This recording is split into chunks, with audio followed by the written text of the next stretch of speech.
Good evening and welcome to the February 2022 meeting for the International Game Developers Association Twin Cities chapter. My name is Beth Korth. I am the current chair of IGDA and your host for this evening. So welcome to the Gamedev meeting. Tonight we have an intro, which is this, and then we'll do any plugs or announcements. If anybody happens to ping us on the Discord, I'll let you come on in and talk about that. And then our presentation for tonight is just a replay of our Global Game Jam closing ceremony that we did during the Global Game Jam with the Amber Waves Discord community. And then post-meeting, we will still try and hop into the Discord voice lounge to have a little bit of a chat if anybody's around to hang out. And so our IGDA meetings are open to everybody. We want to make sure that everyone feels safe and included.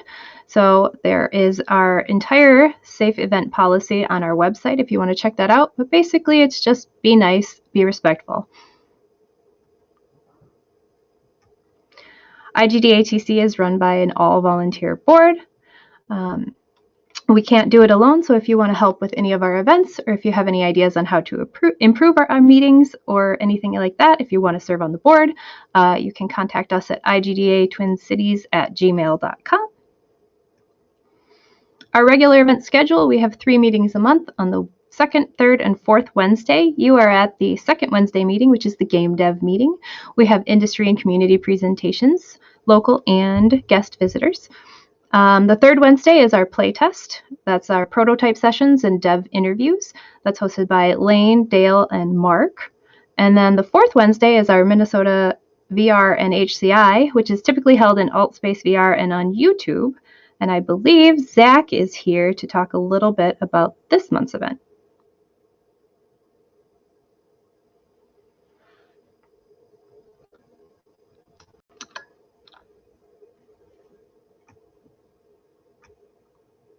Are you there, Zach?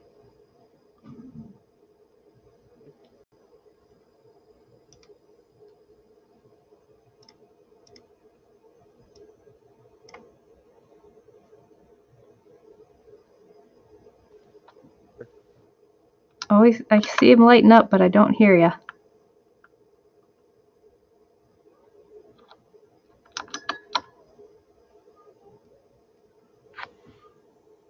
I think we're having a little bit of technical difficulties. So I'm just going to keep going, and then Zach, if you can get it working, you let me know, and we'll go back to the slide. So IGDA, we are a part of a larger organization. We are just the local chapter here in Minnesota. If you want to become a member, there are lots of benefits. The membership dues do support your local chapter once we hit a certain number of members and stuff like that. So do support us if you can, but don't feel any pressure because you can always come. Our parent org is having some board elections, so if you are a current member of the IGDA, please check your email. There should be instructions on how to vote, and then if you want to look at all of the candidate statements, it's at igda.org/elections. And if there's anything you want to plug next month, let us know. If you have a game that you're releasing or anything like a Kickstarter that's going on, if you've seen something cool, let us know, and we'd love to have those people on. And I don't know. I don't think we're going to be able to get Zach in here. So what I remember that he was going to say is that this month we are doing hybrid event, so it will be live at, I think, Rem 5, and then he'll also have the YouTube stream, which David is going to help out on. If we can get Zach back in later this evening to tell you more when we do our outro, that would be a good option. Otherwise, check the Eventbrite when it comes out. And without further ado, I am going to switch us over to the Global Game Jam wrap-up.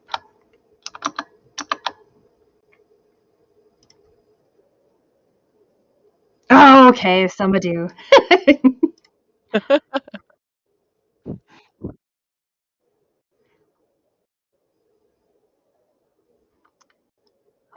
Oh, okay. I forgot about that because I was so sad I couldn't get Zach to work. Oh, it's okay. Zach, we all see you in the chat. It's a I matter see of you, Zach. I finding see the you microphone. trying. Yeah. Mm-hmm. Yes. So I'm going to switch over to the stream, but I'm not going to play it yet. So that is ready to go when we're ready to go. So what are your thoughts, Mark, about the running of the Game Jam?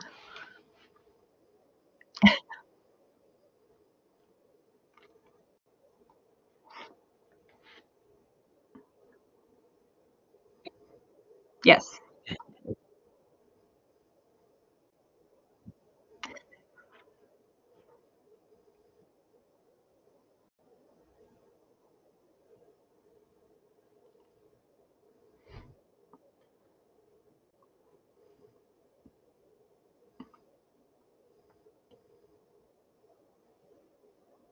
Right.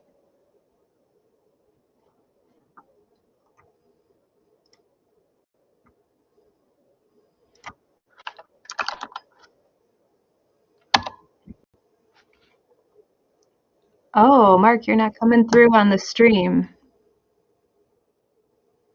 Mm-mm. Lane says in the green room here.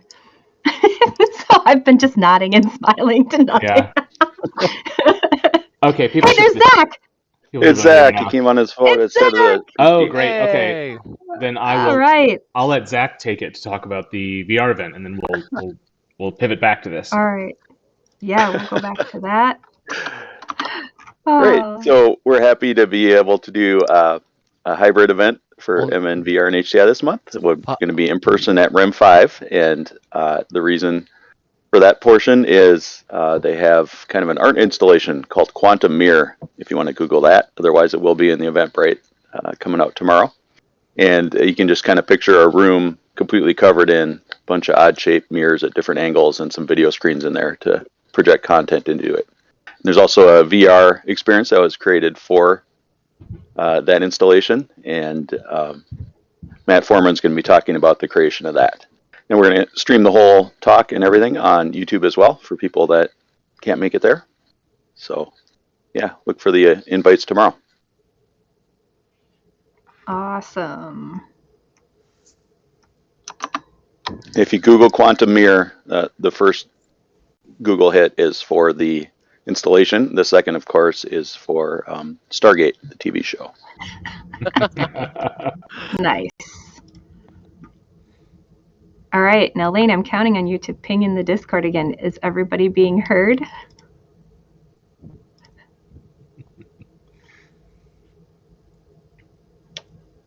Sounds like Zach was coming through just fine. Yeah, I think we're okay. Peter, now. you watching too? Okay, good. Yeah. Nothing on my end. I don't think I can hear myself or Mark for that matter. Well, I am talking.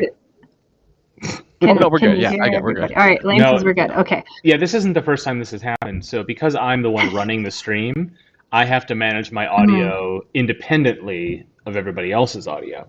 And I very frequently forget to turn off, to unmute myself, both in Discord and in OBS. So that's just definitely a human foible that I fall victim to quite frequently. But there's always someone to let me know. So it's like, I can't hear you. I'm like, oh, I know exactly why. I forgot to do that thing again.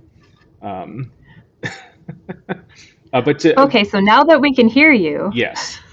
Can I have your thoughts again on how it was running the virtual game jam this year? Well, I thought it went pretty well, and instead of repeating everything I said while you were nodding along and no one could hear me, let's start from the beginning, because this year we were planning to do it in person, right? And you know all about that. We were planning to do it in person. You set that up. Yes, so we had a partnership with 2DCon, and everybody knows that 2DCon loves us because we help them out so much with their indie island.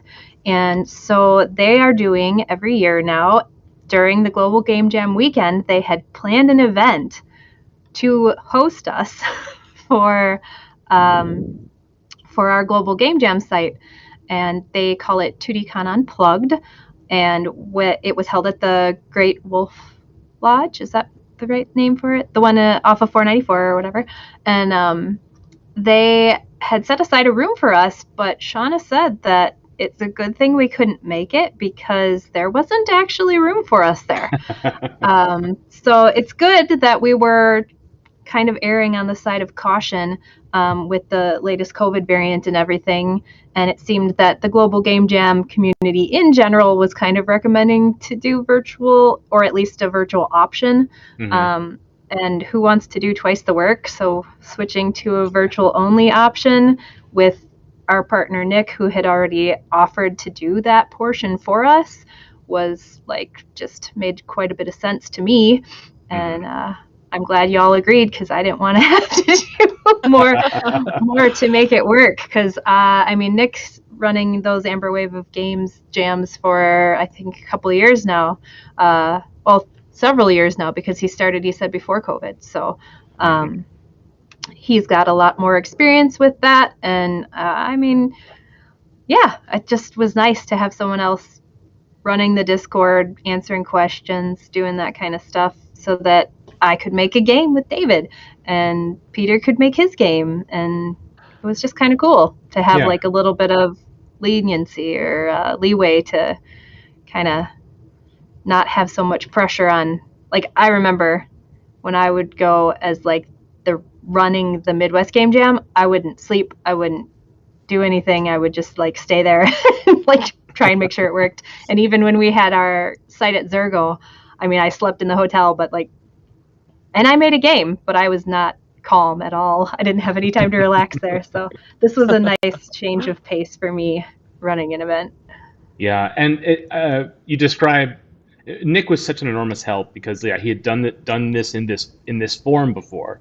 But what was nice is that we talked with him. We had enough advance notice, like just enough, so that we could work together. And I think, and he has said that that our presence really helped, like the his organizational efforts. So I hope people don't think it was just us pawning it off, because it was what was really nice about it. So we shared the responsibility, and I think that went really well. And I think he was super excited. Yeah, if the plans for doing a live event went through, like you say, maybe we got lucky because there would have been some other logistical hurdles. I have full confidence that you would have been able to figure it out, but it was just in the end the right decision, right? And that was frustrating, because people were like waiting for information, and we didn't want to confirm anything yet. And I think we waited as long as we could before pulling the plug, but still giving people enough time to plan for the events. And I wish we could have done that a little earlier. And we were worried, like, well, it does feel a little last minute, but we had enough time. We got it done, and it was a pretty good participation. So I'm it could have gone worse. You know what I mean? Like, it really could have gone bad, is what I mean. And it went great. Yeah, it could have gone much worse. That is one of the things that, like, I feel, having planned events before, that it always feels last minute to me, because there's always at least a couple of details that aren't ironed out until you just have to do it a certain way, and then that's how it's decidedly done. Yeah. But it was really nice, and I know that Nick was super appreciative to have some more Midwest like connections. He said that he hasn't been able to get one of the local IGDA chapters since COVID. Like, they haven't been doing meetings, and they haven't been doing streams or anything, and like he reached out and they didn't really respond much. So he was like super pumped to have like an organization that was like organized to like work with. Which I feel really bad, but I mean, I understand. It's really hard to like. All right. A lot of the chapters are kind of like quiet right now, waiting for life to get back to normal, or to figure out how they're going to make a new normal. So I really am proud of our board here with all of your effort, and like, you guys just rocking it. Well, we're just following you into battle, really. But I agree. I'm very proud of all of us that we've been able to keep it alive, and it feels like it gets harder every month, But really, what it is it's this sustained disconnection, and that is really rough on everybody. And I think for a while we've been talking about like when we go live again, and I think we finally settled into let's stop just assuming that's going to happen next month. Yeah. Yeah. But at the same time, I can't help it. I'm like, maybe in a couple of months we can go live again. But then we have a whole host of questions about how do we manage doing recording our events, because we never used to when we were live, Yep. and that's a huge advantage to how we do it now. So And lots we of need to find stuff somewhere to ahead. meet. Yeah, that's true. That's another thing is like even if we wanted to go back into person like really, really badly, we would have to find a meeting space. And right now nobody is taking meetup groups, not even where we used to meet. So Yeah. it's just kind of rolling with what we got. And I think we're doing pretty well. Yeah, and Global Game Jam is part of that. And so I'm if next year we're still in a similar situation, I feel a lot of confidence that we can, or rather, I feel confidence that we could handle whatever it is the situation is. Oh yeah. I feel pretty good Yep. about that. I'm still hoping that next year we'll be in person. Yeah. I was really, really, really looking forward to it this year. I was super pumped. I had a hotel room and Yeah. like everything, which they do charge a cancellation fee, Oh, even if no. you get sad and whiny, they don't care. so yeah. I mean, Well, I was all in. and credit But to you, no. Beth, because of how all in you were. That when it was time to pull the plug, you did it. Like you didn't drag your heels. You know what I mean? Even though you were very excited and committed to doing an in-person event, when you knew we couldn't, we just couldn't. So I'm grateful we didn't have to, that we didn't delay any longer. If that makes, you know what I mean? Yep. No, I waited till the last possible hopeful moment, and when all the glimmer of hope was gone, I asked Joe, I said, are you guys going to be really upset if we pull out, because I mean, I had committed to giving them content at 2DCon, and they were like, nah, you're fine. Like, it's a low-key event anyways. We'll probably be more comfortable with more space anyway, so it's no problem, maybe next year. Looking forward to working with you still, in August, and everything was fine. And once I was sure that they weren't feeling put out, I was like, we're done. Yeah. I just wanted to make sure those that partnerships Nick are could handle it important. too. Like those partnerships with Nick for the online event and Shauna and Joe at 2DCon, the relationship that we as a board have with them, that makes our events stronger, and it makes our efforts more sustainable. And as what that teaches me is that the more people that are involved, the better everything becomes, just almost as a matter of course. And so that's my pitch to people watching the stream and circling and hanging out in the community to like get involved, and because things get so much better for every extra warm body. It's amazing. Yep, better products with more diverse viewpoints and resources. Well, speaking of many sure. products with diverse viewpoints, should we roll into the pre-recorded postmortems? That was a perfect segue, Mark. Are you ready? Because I am streaming and ready to hit play when you are. I will. It's up. So all right. I will mute Wasn't myself sure in about both places, and you can play it whenever you're ready. All right, it is started. See you all shortly.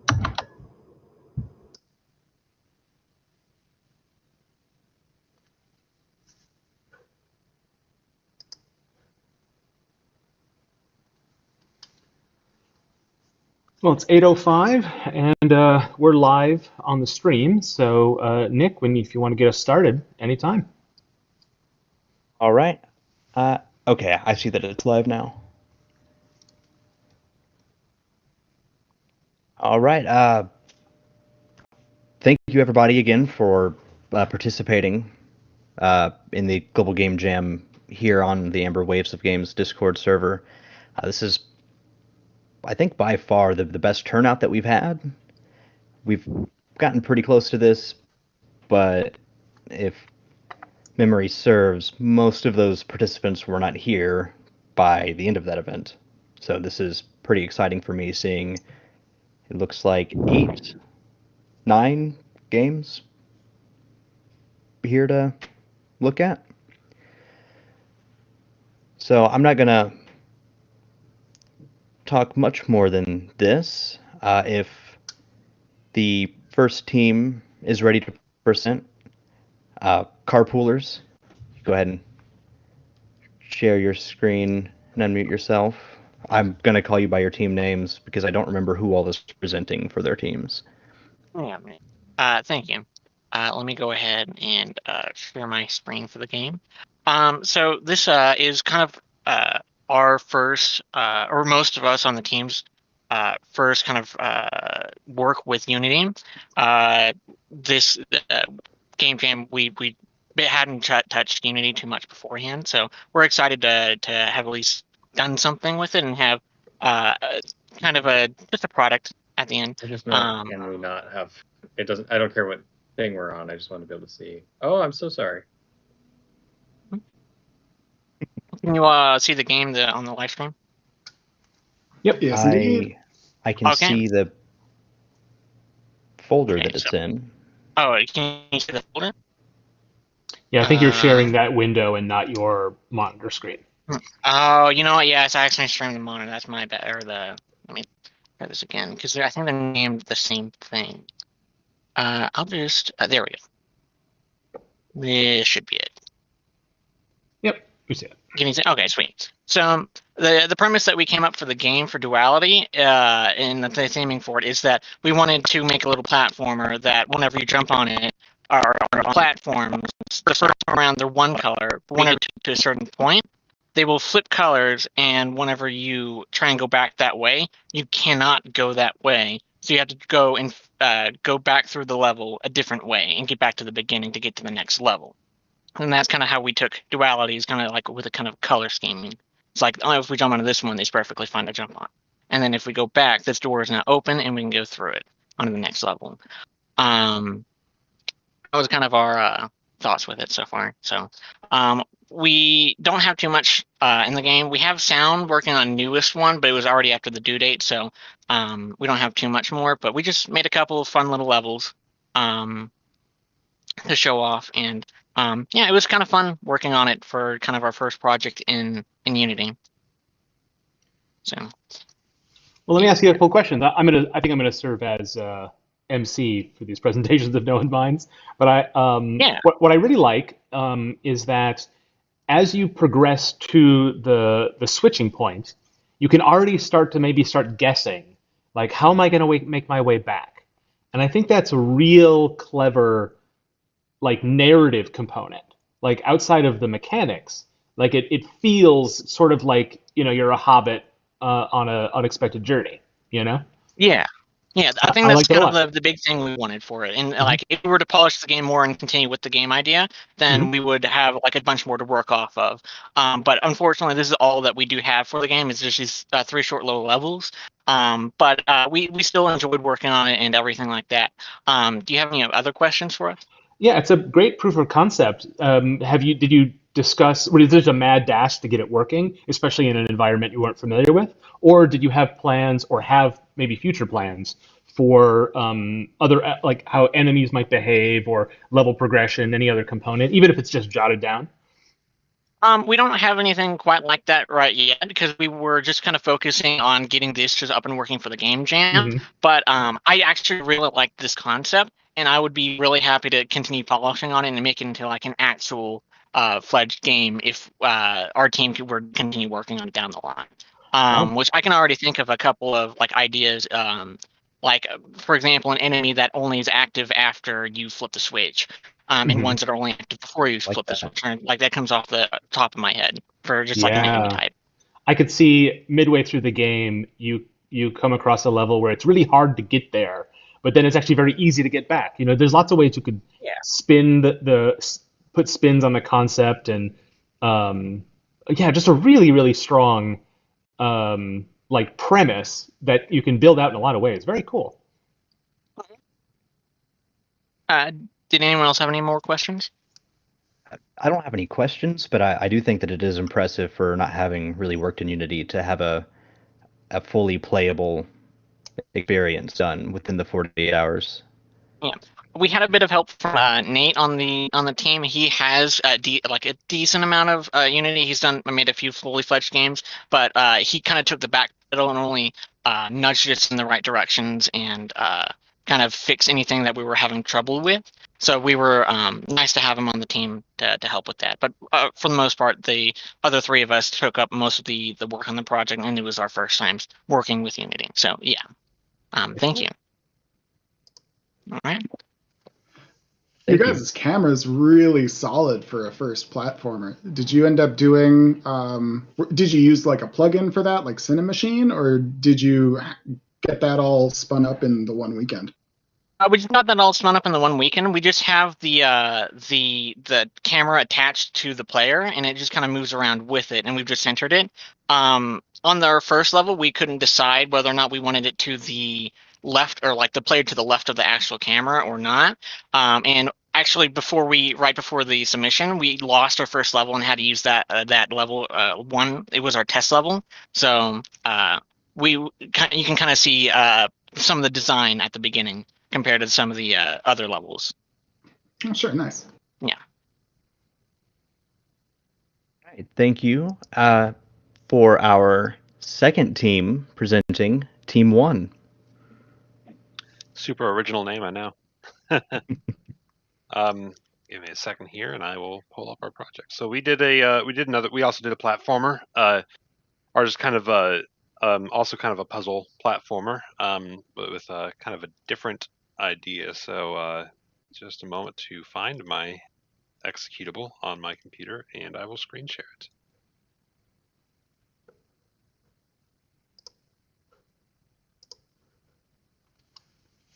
So this is our game. It's just called Duality. I feel like the hardest part of any game jam for me is coming up with the title for a game. But let's go ahead and start here. So you play as this little guy.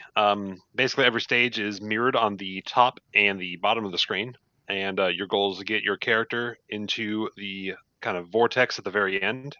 So basically, everything you do on the top half or bottom half, however you want to look at it, is mirrored on the other half of the screen.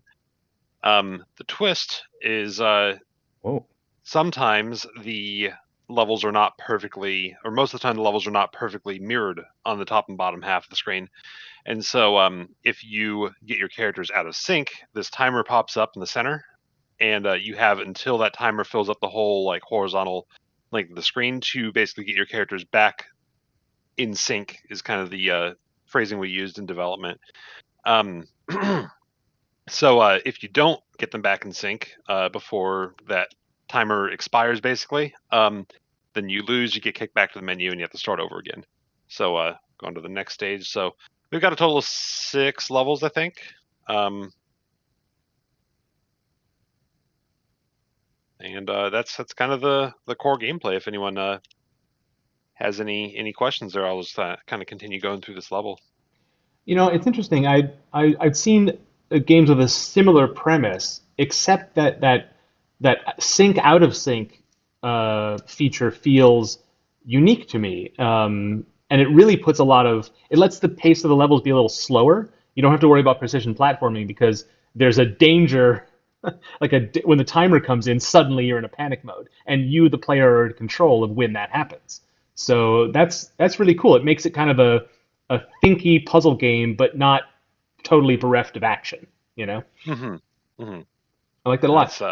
Did you? What was the path towards figuring out that mechanic? Was that early on, or was that after you'd gotten a sort of a first playable going? Yeah, so that was the kind of the initial concept of this was that we're going to have these levels where, you know, you're trying to keep your characters sort of in sync, sort of, and basically that whole process of you know, making sure that they're basically mirrored the whole time, and that was kind of a core mechanic from the get-go, and that kind of played really nicely into the level, like the visual design and like how the UI is designed. Like I'm really happy with how that timer turned out. And also the level transitions, how we kind of like rotate the whole stage and then rotate back to just reveal the next one. I'm really happy with how a lot of that turned out. Along with levels like this where the characters kind of get split up, and you can see there I lost, but where the characters kind of get split up and then you have to like kind of platform with one and not the other. I really like how that kind of turned out. So really happy with how this turned out. That's cool. So is each character an independent physics object, and how do you? There's a certain in unpredictabilities with physics systems. So I could see you getting out of sync even when you're not out of sync. Did you face problems like that? That actually did happen a lot. Oh, yeah? Initially, originally I was using kind of the default 3D rigid body and trying to kind of finagle it into a 2D environment, and we had a lot of issues where the physics kind of worked differently for the character on the bottom than on the top, and so upon switching to Unity's kind of built-in 2D physics system, it seemed to resolve a lot of the issues that we were running into. It did require me rewriting all the coding for the for character movement about 3 times, but that's part of the experience. So yeah, that's kind of standard platformer development stuff. You just don't expect to have to do that compressed in a jam format, you know? Right.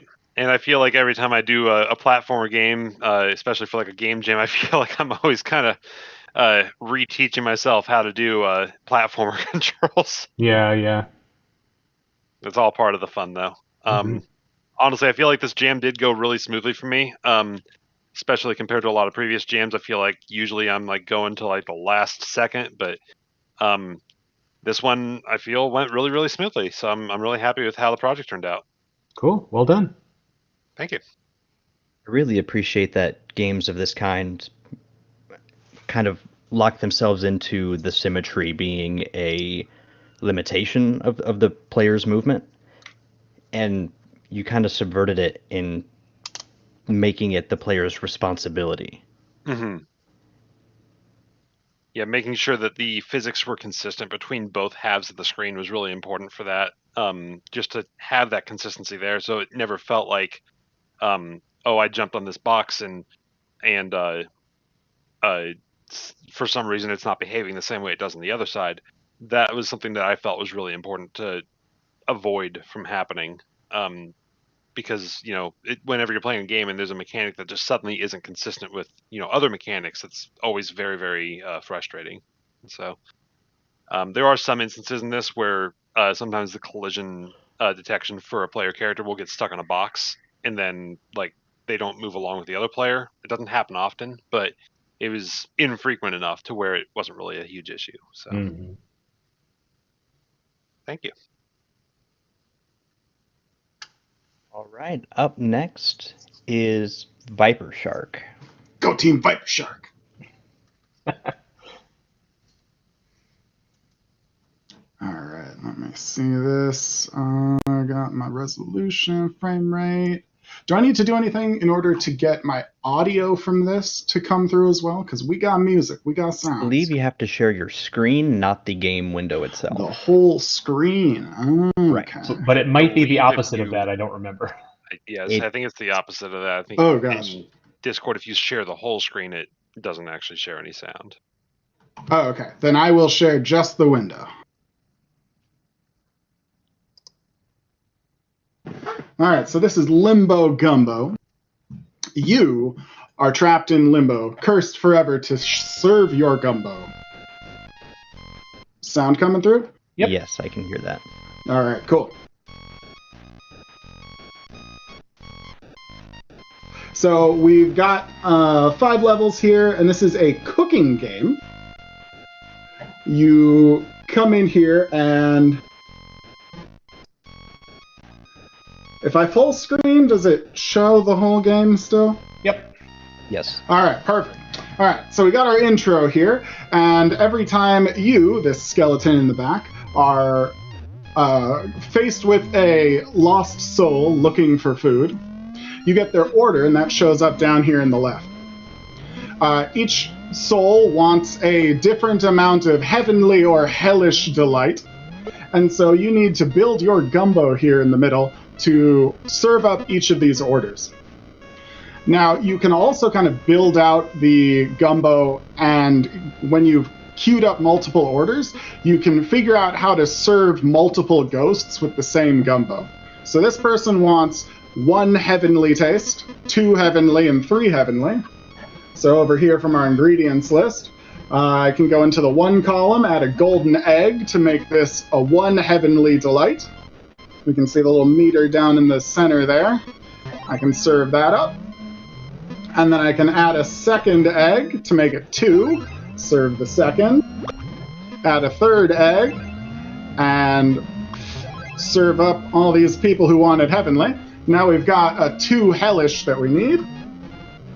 So I will add a potato, which brings us back to neutral. And then add an evil eye to get us back to 2 hellish. And serve that one up. And the little guy gets to drink his soup and walk away happy. I like how the gumbo is a never-ending, concoction. But it's Right. not that you like make a gumbo and then make a whole nother gumbo. It's you're constantly balancing the gumbo. Exactly.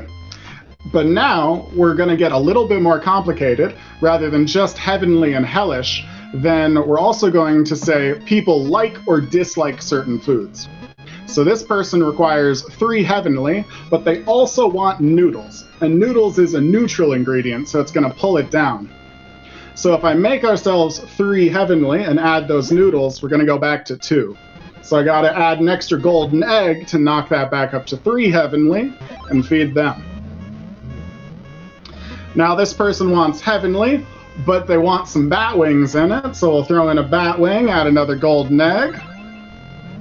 And see, this person wants 2. They want feathers, the phoenix feathers, but that knocks us up to 3 heavenly, so let's add some worms to calm that back down. And then we got people wanting 3 evil, so let's throw some bat wings in it. Just get that maxed out to evil.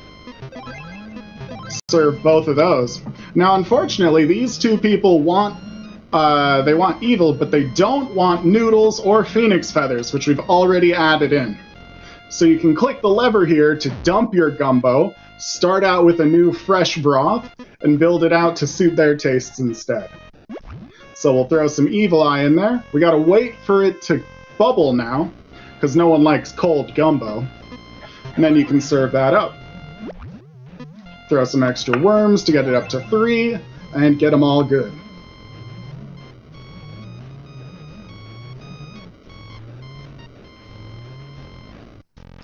And so the thing here is that we start mixing these requirements where now you can get a heavenly dish that requires hellish ingredients and other things where those hellish ingredients might be refused.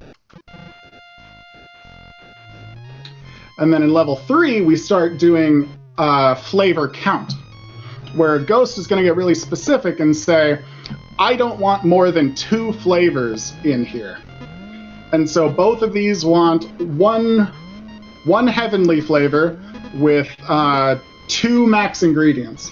So if I throw a phoenix feather, that'll get us to 2. And then I throw noodles in, that knocks us back down to 1. We can serve both of these because we only have 2 ingredients.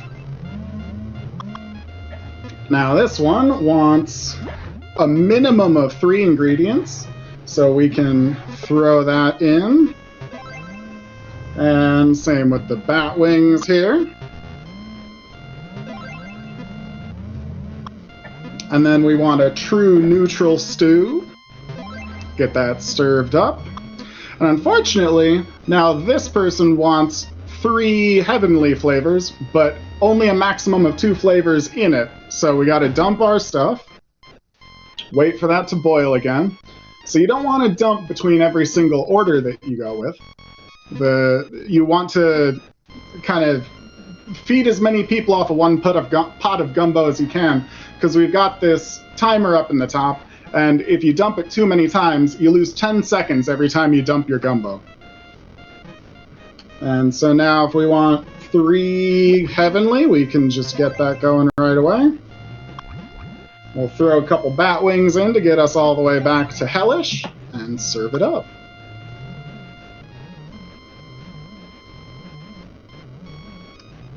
So our first 3 levels there kind of introduce you to each of the types of orders that you can receive. And then in level 4, things start mixing up. You're going to have 2 requirements per ticket, and you can get a mixture of the 3. So we'll see This person wants bat wings, that person wants limited ingredients. So we can kind of combine these. I think we can fill all three of these with the same gumbo. If we throw bat wings and noodles, that brings us to 2 evil. And we can serve all 3 of those hungry ghosts. No eggs in that, so we can get them served as well.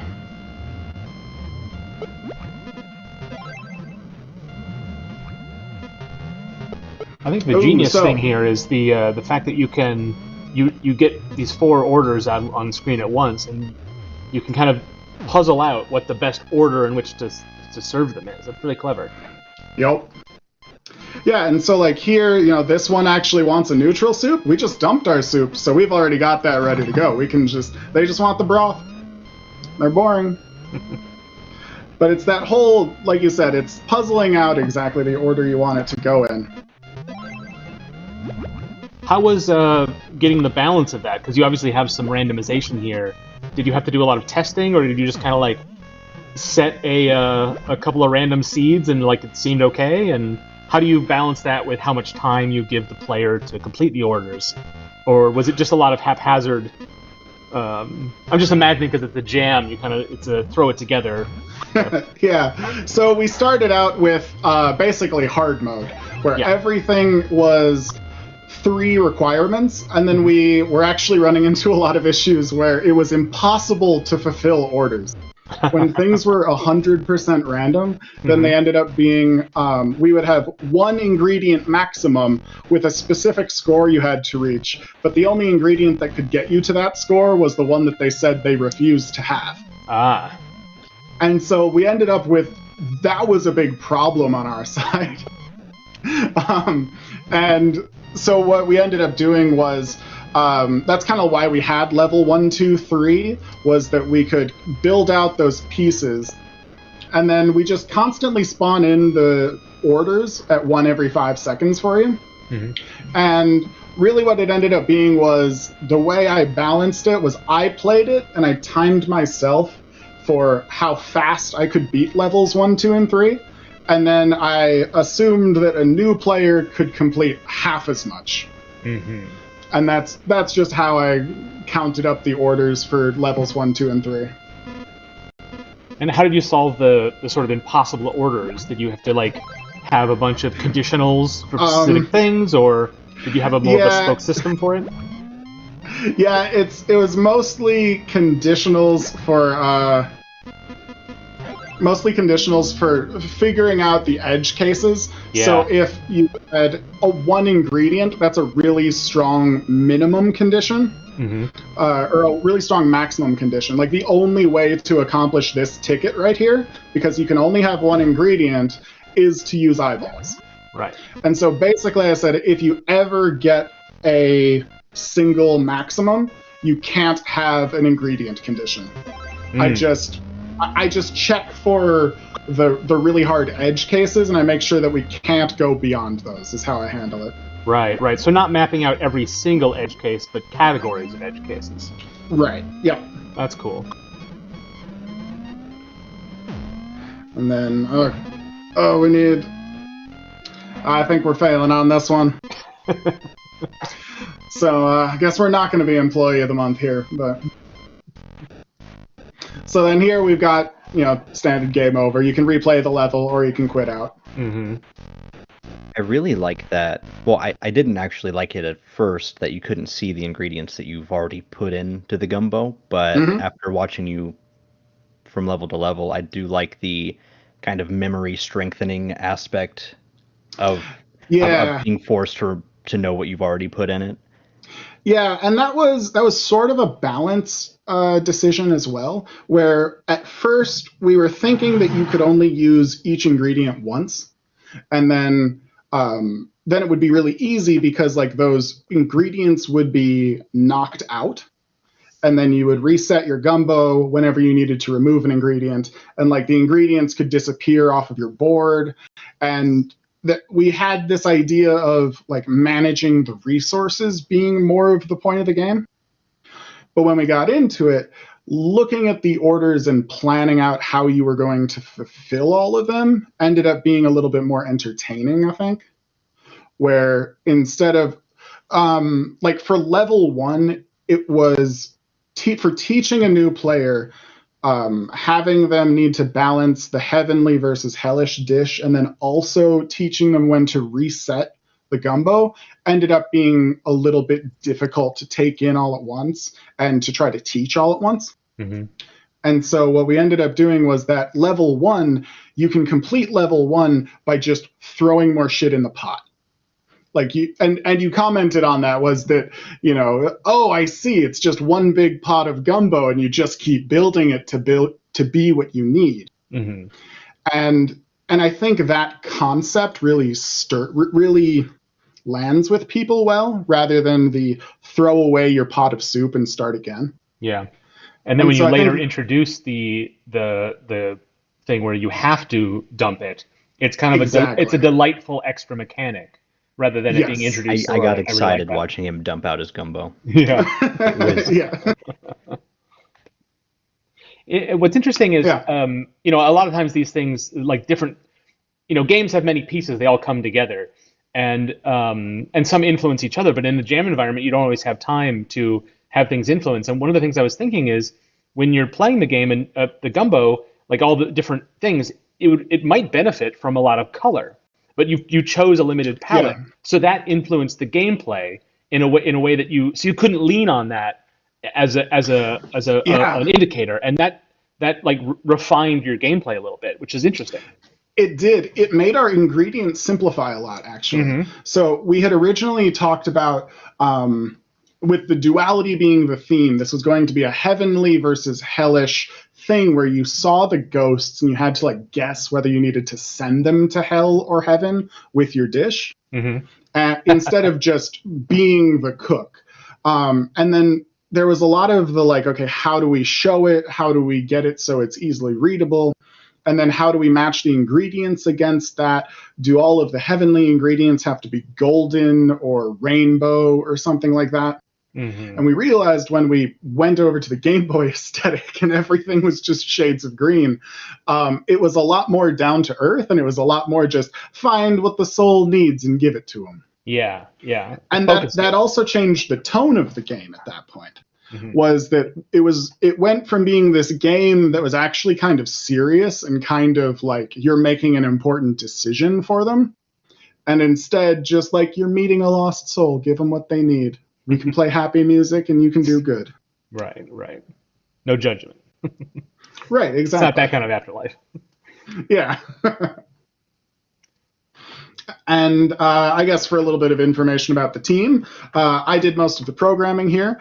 My wife, Dree Fitz, did all of the music and the sounds and some of the UI elements here. And then our art was all done by, I think, Nick is not on the call. The other Nick, not no Nick. And Nick Scar is actually a artist from New Zealand who has been working on an offset schedule and has been working, it's now his Monday, and so he worked into the start of the week to actually help us get this completed. So that's pretty cool. Wow. But you also had a 24-hour production schedule then. In a we sense. Did, yeah. Go to sleep and wake up to, where you go to sleep. Yep. Wake up to new art assets for it. That's great.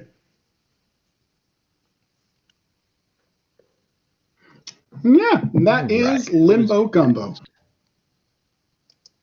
I'm also really excited to see if maybe you might add an endless mode at some time in the future. Yes, because I can imagine myself playing this for a while. Right, yeah, because what we did here was you had 2 minutes to serve a certain number of people. The other way to go about it would be like every soul you serve gets you 5 more seconds, and it's like that classic time attack style game. So you do want to then stack up people to get them all served off of one pot of gumbo so you don't lose 10 seconds. But also, if you sit too long with your queue full, then you can't get the next ghost, and so you lose that time as well. Mm-hmm. Well, I'm looking forward to that then. All right, our next team, Lethally Potent Sparklers. I mean, you could just call them sparklers. I could, but Lethally Potent Really drives feels it a little home. more sparkly. Yeah.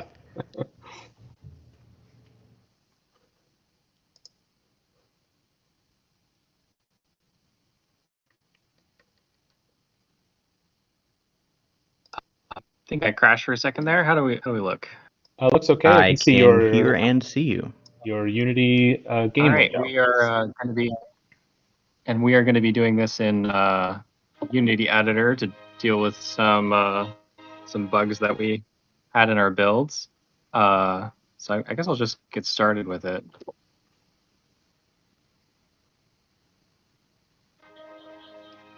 So the idea that we had for, I kind of like to turn this down for me. So our character has these two different modes that they can be in, and one of them is kind of as this person, and the other is with these robot legs. And they interact with the objects in the environment based on what mode they're in. And so basically, the robot mode wants to interact with these more mechanical, inorganic parts, and they'll not be affected by them. And the human needs to interact with the organic parts. And then sometimes Lauren made our tutorial and did this great thing where we actually need to switch to kind of the opposite in order to get through that section.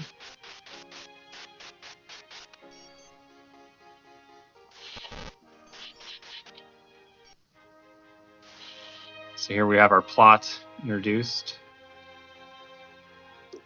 in text form. It's a clear sign of good, good plot telling if you're literally writing the word on the screen. Yeah, we had a lot of issues communicating kind of what was going on. I think the sound effects that we added for some of these things help so that we get like a block crushing noise and a like damage kind of crush noise that's happening there. Definitely some additional like animations on the blocks would make it a little less confusing when you find yourself in a weird state.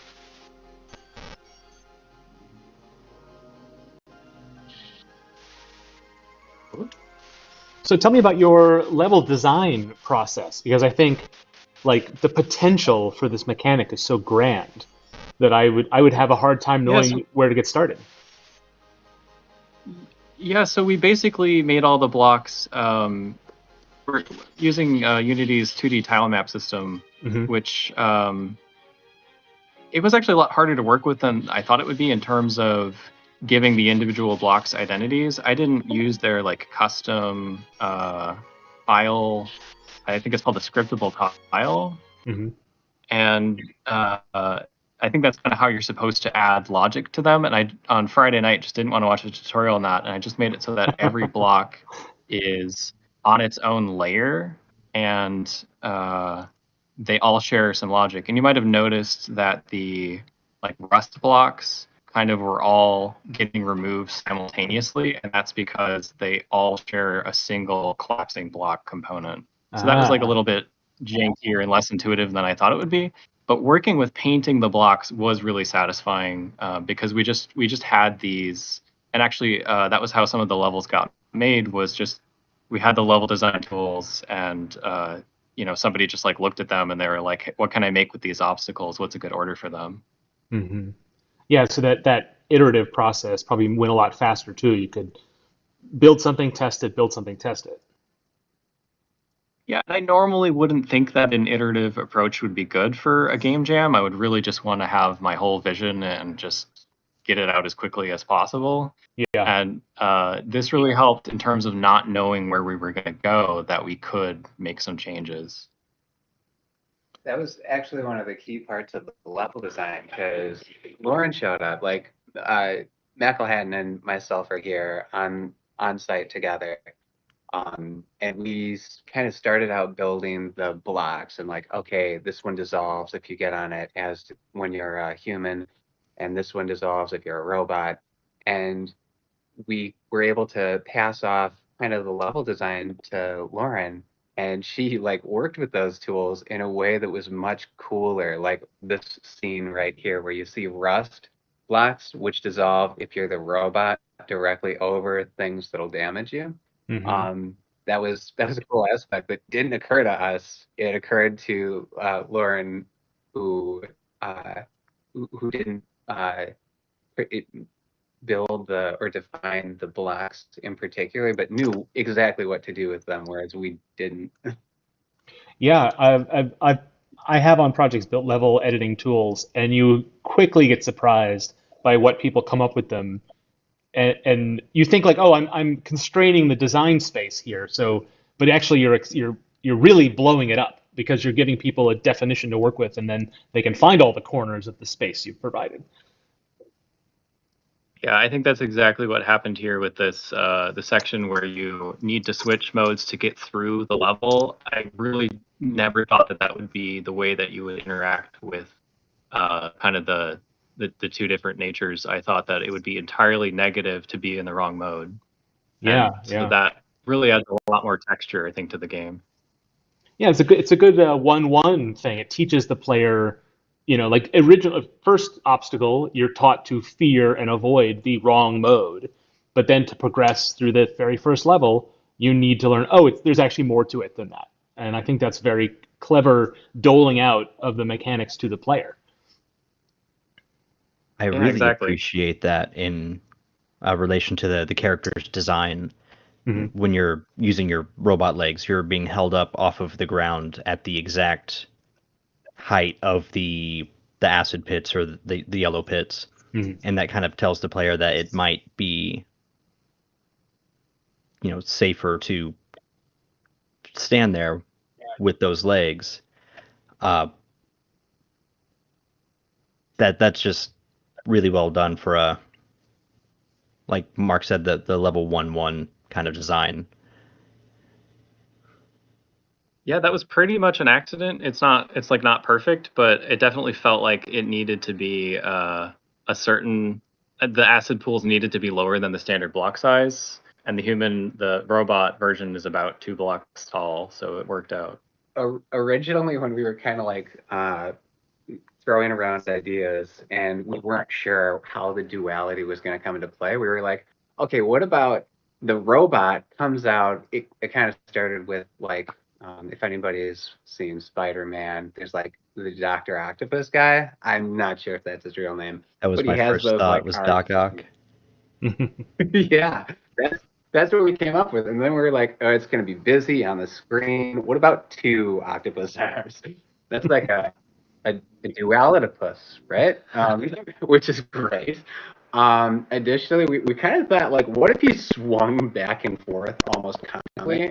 And we did something that's not hilarious, but rather kind of looks nice. Looks like this is a good animation. It just ended up seeming natural that that's what would happen, I think. It was a joke when we kept talking about how important that was going to be, that you swung back and forth, and now it's just part of how you communicate that you're moving. It actually isn't swinging as much as it should, though. I do feel like the iterative design process is us orchestrating accidents. Yeah, so exactly. When we find something good that works, I think the only other thing I'd have to say about the design is that it was really important to me when we were brainstorming that we tried to have the duality be the 2 natures are somehow simultaneous. And so having you always have the backpack or the human be there, I think satisfies me in terms of making that happen. Another crucial portion of the design really came from the music track. Chase joined us to lay down some tracks, and I feel like that's where we really shifted how we were building the level. Like suddenly we had a purpose to where we were putting everything, and that came together really nicely. I don't know if you guys can hear the soundtrack going now. I'm not getting any audio. I can hear we have to restart.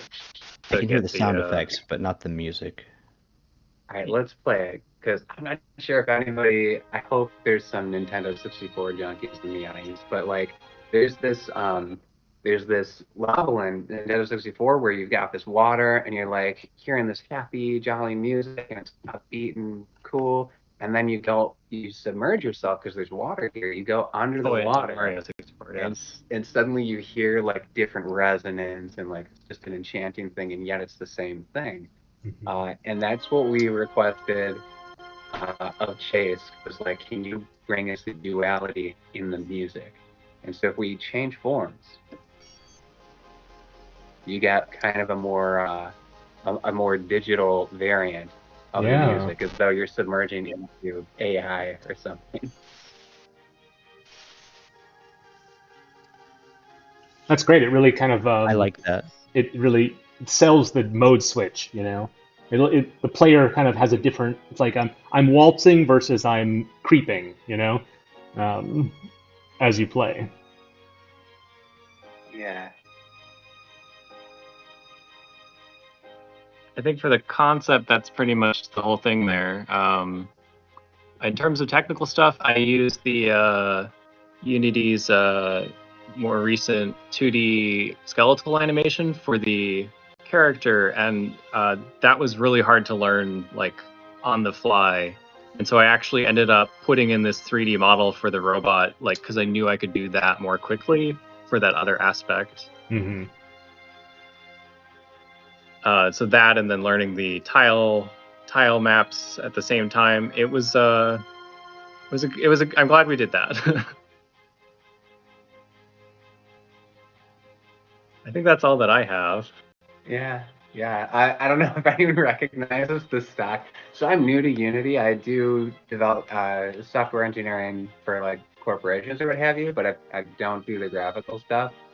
Some of you might recognize this as, if you Google add health bar to Unity, you get this health bar, and so that's where I came from with this project. When you only have 48 hours, any way it can get done is the way it gets done. Yeah, I think it's crazy we have a health bar. Yeah. Get us our version control if anybody's interested in the technical side. It was exciting for moments when we had merge conflicts that we didn't know we even had for a while. All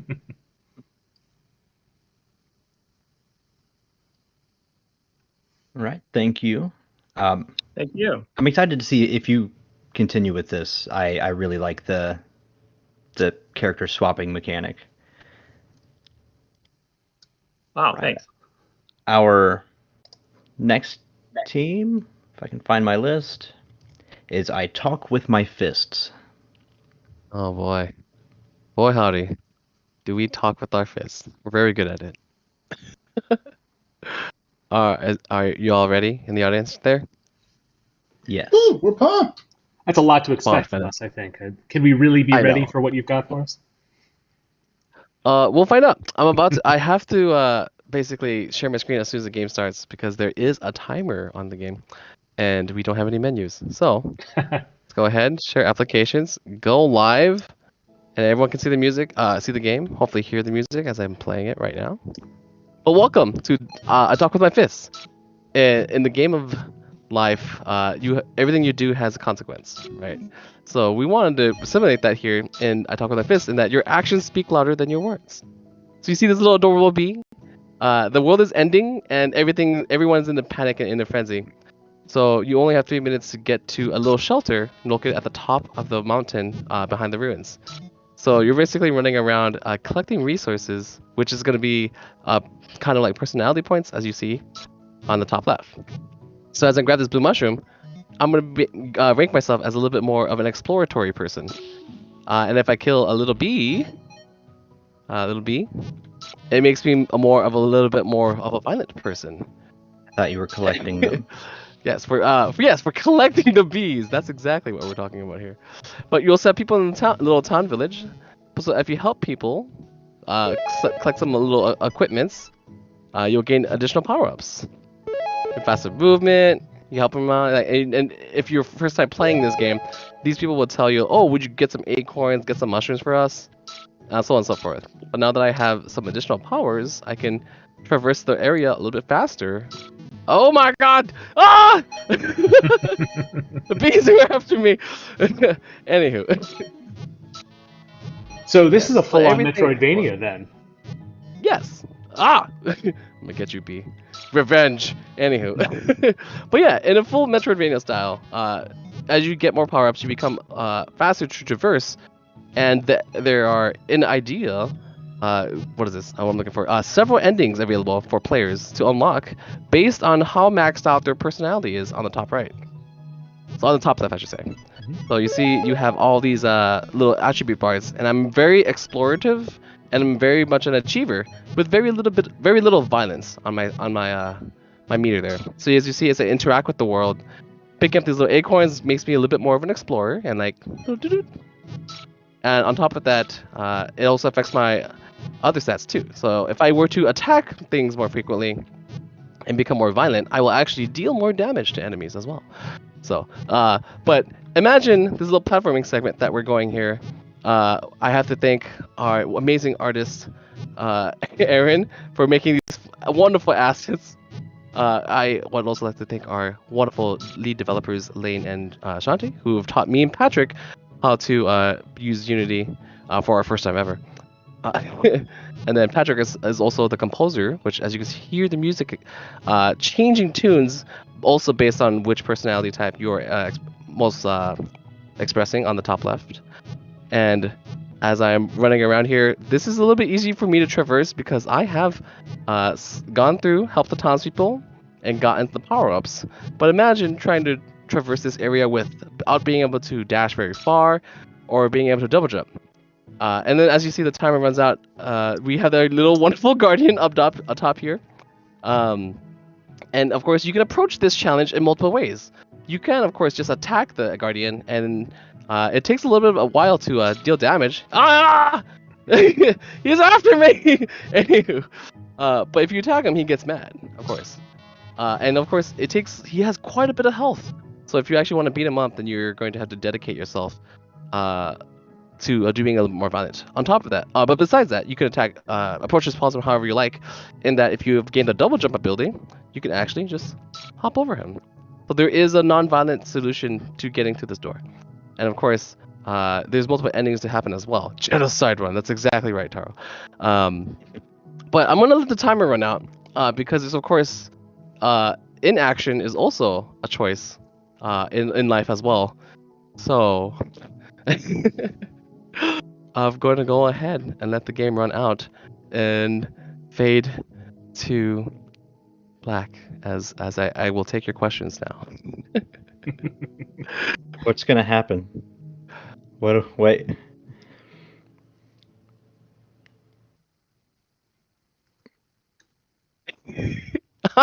Game just ends. The game closes out. So was not going through that door a way to preserve the ending for people who want to play it? Exactly, yes. No spoilers? But also, going through the door, you do get an ending.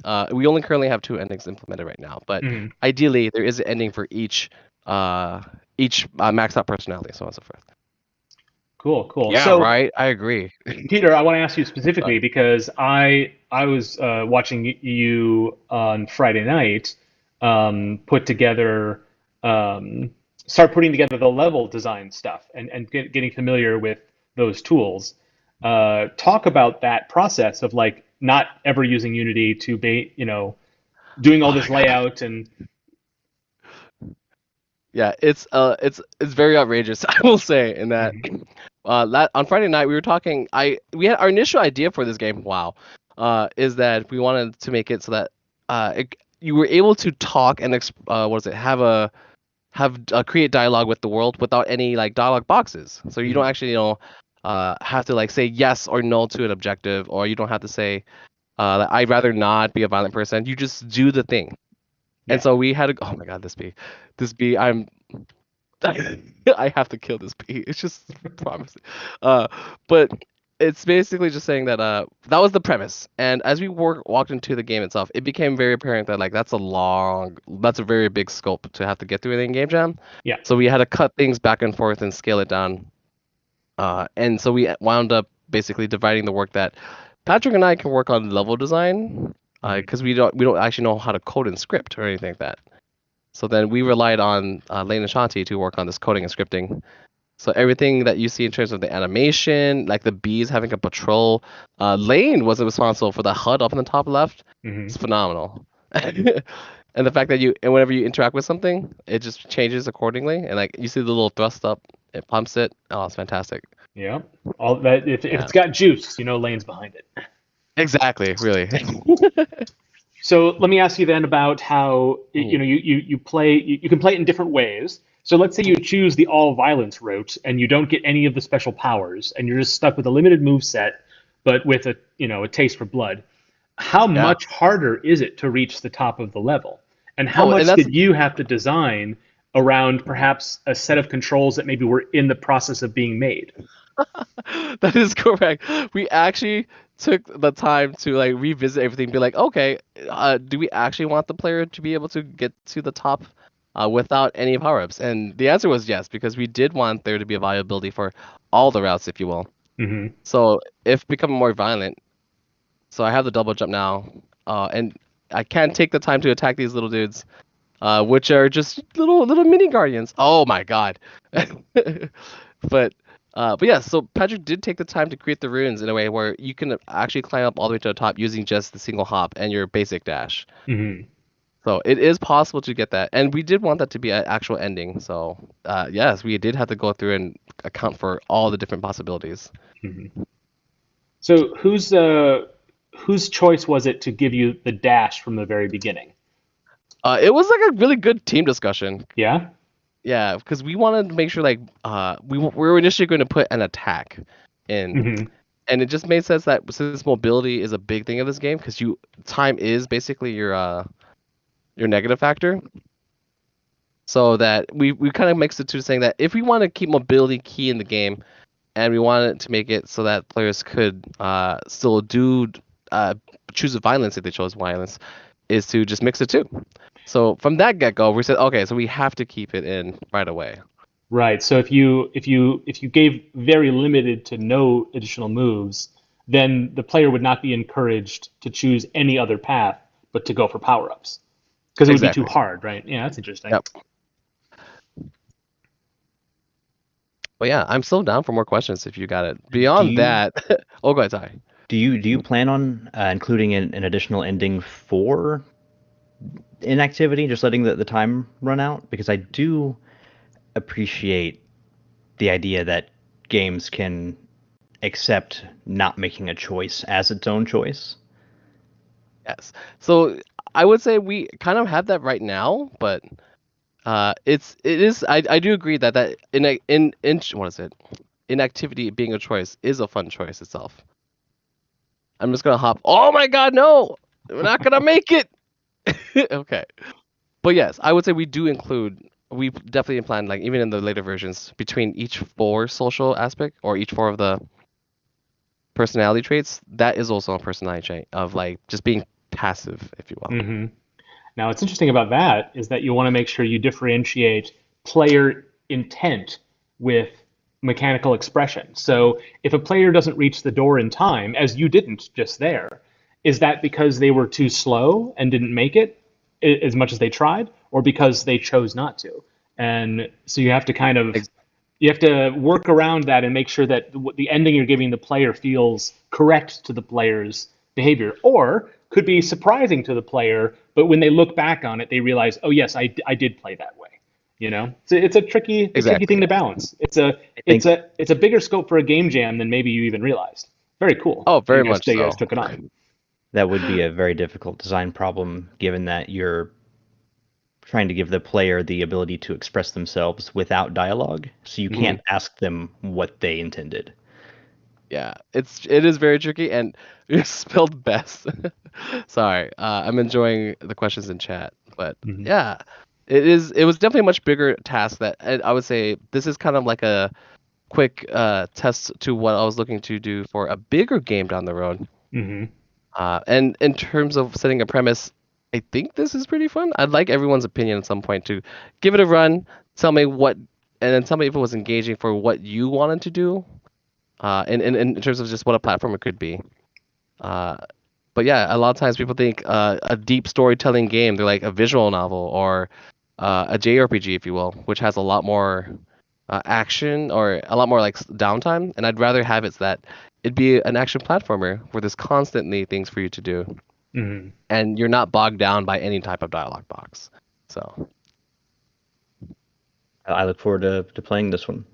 yeah, thank you guys so much. Any other questions? Otherwise, I will pass it on to the next team. I think that's all I've got. All right, then thank you guys so much. This has been Louder Than Words, and whoa, ignore that.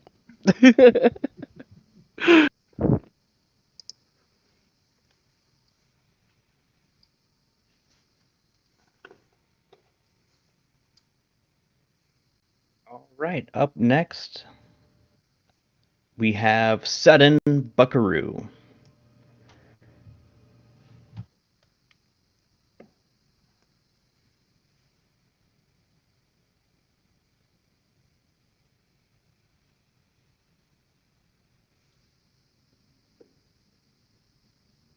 Can you guys hear me? Yep. I heard that. Excellent. Sharing. I'll share everything.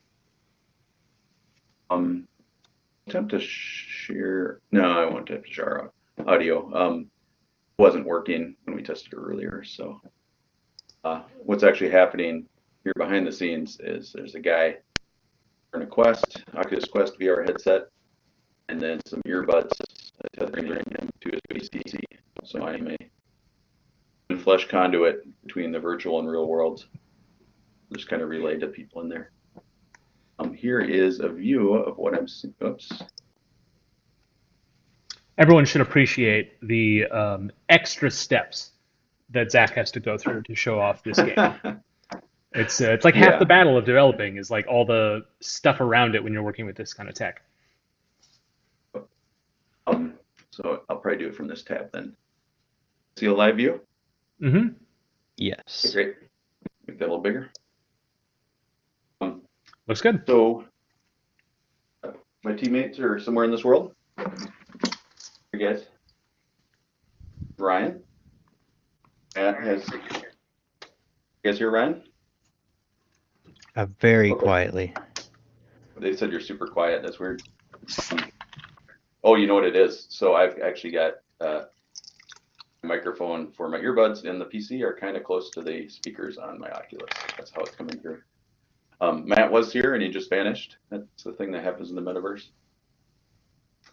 But we're all developers, and we love Global Game Jam, but we super miss being in person.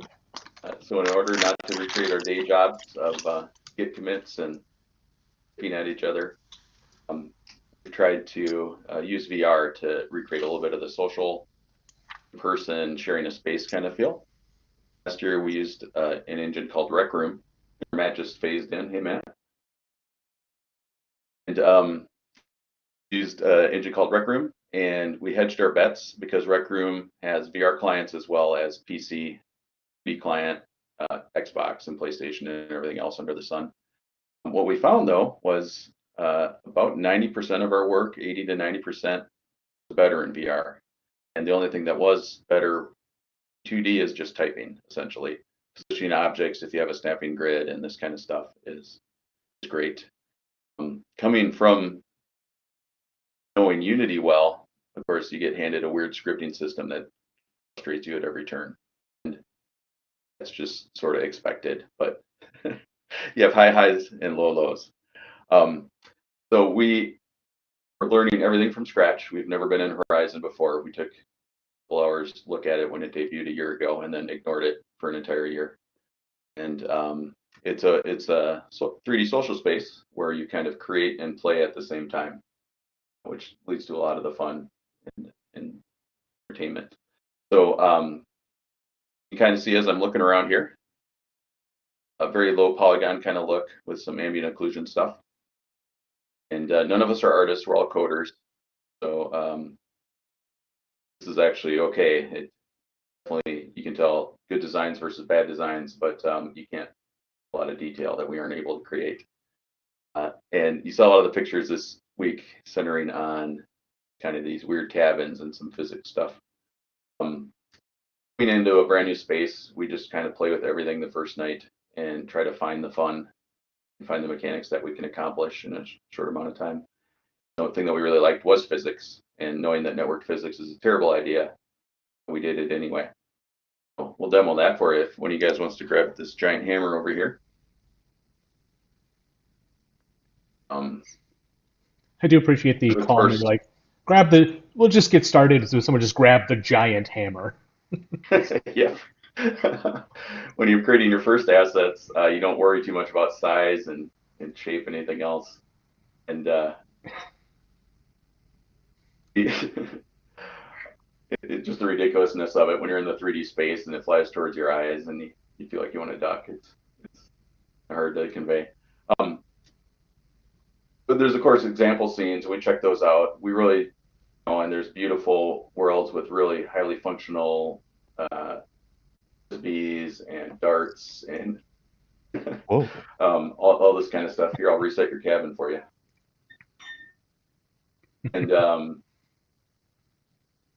And we wanted to learn from those, but then not imitate them. And if you want a headset, either a Quest or an Oculus Rift for PC, oh yeah, that's a good demonstration of using our giant hammer in combination with the costume system. You gotta get a little closer, Ryan. Okay, I can't see what I've been. He can't see because he's looking at the ground, he said. You see all these examples and you kind of learn things. If you just want to get running quickly, you just take one of those worlds, clone it, and then just start adding your stuff to it. And you've got all these pre-made drawing items, airplanes. There's a world full of different kinds of laser guns, of course, and things like that people want to do. And then there's just really simple worlds with very, very simple scripting on a bunch of little examples that you can learn from. We wanted to kind of go to the low level and try a little bit of everything. Mm-hmm.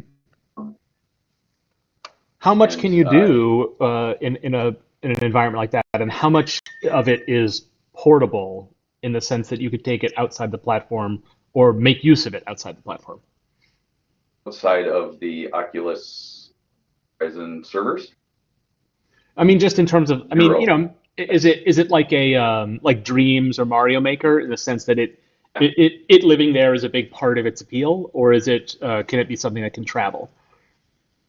Yep, it's locked in the servers. Mm-hmm. And you can see like there's no textures on anything. That's your number one way to cut down on little children griefers. Right. Created environments like Roblox, like this, like Rec Room. So there's predefined textures and colors, and then even the terms of service explicitly call out that you shouldn't build suggestive shapes or motions, human motions, your worlds. We kind of just stay away from the public spaces because there are a lot of younger kids in them. But one of the things we wanted to show here, just real briefly, again, we didn't get very far in gameplay, but it's interesting new tech, I think, to most people.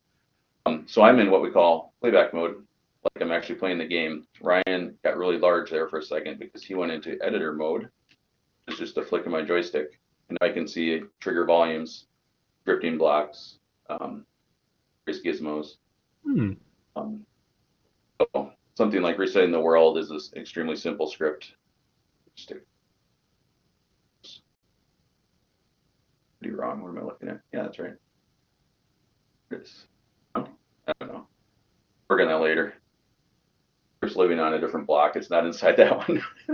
And you can see you can open these attributes windows and drag connections between them and do visual. What's nice about this versus Rec Room is you can also do. So Ryan's apparently dropped his controllers, or he's having a seizure. You can do callbacks and register events and send events and some of the patterns that you're used to in a Unity environment. Mm-hmm. There's like shocking low-level APIs, like handing off ownership of network physics between different players. I was so surprised that's in there. And it's because they want to build these high-quality results. Mm-hmm. They don't want people to talk about it like it's the second tier, and that's super disturbing.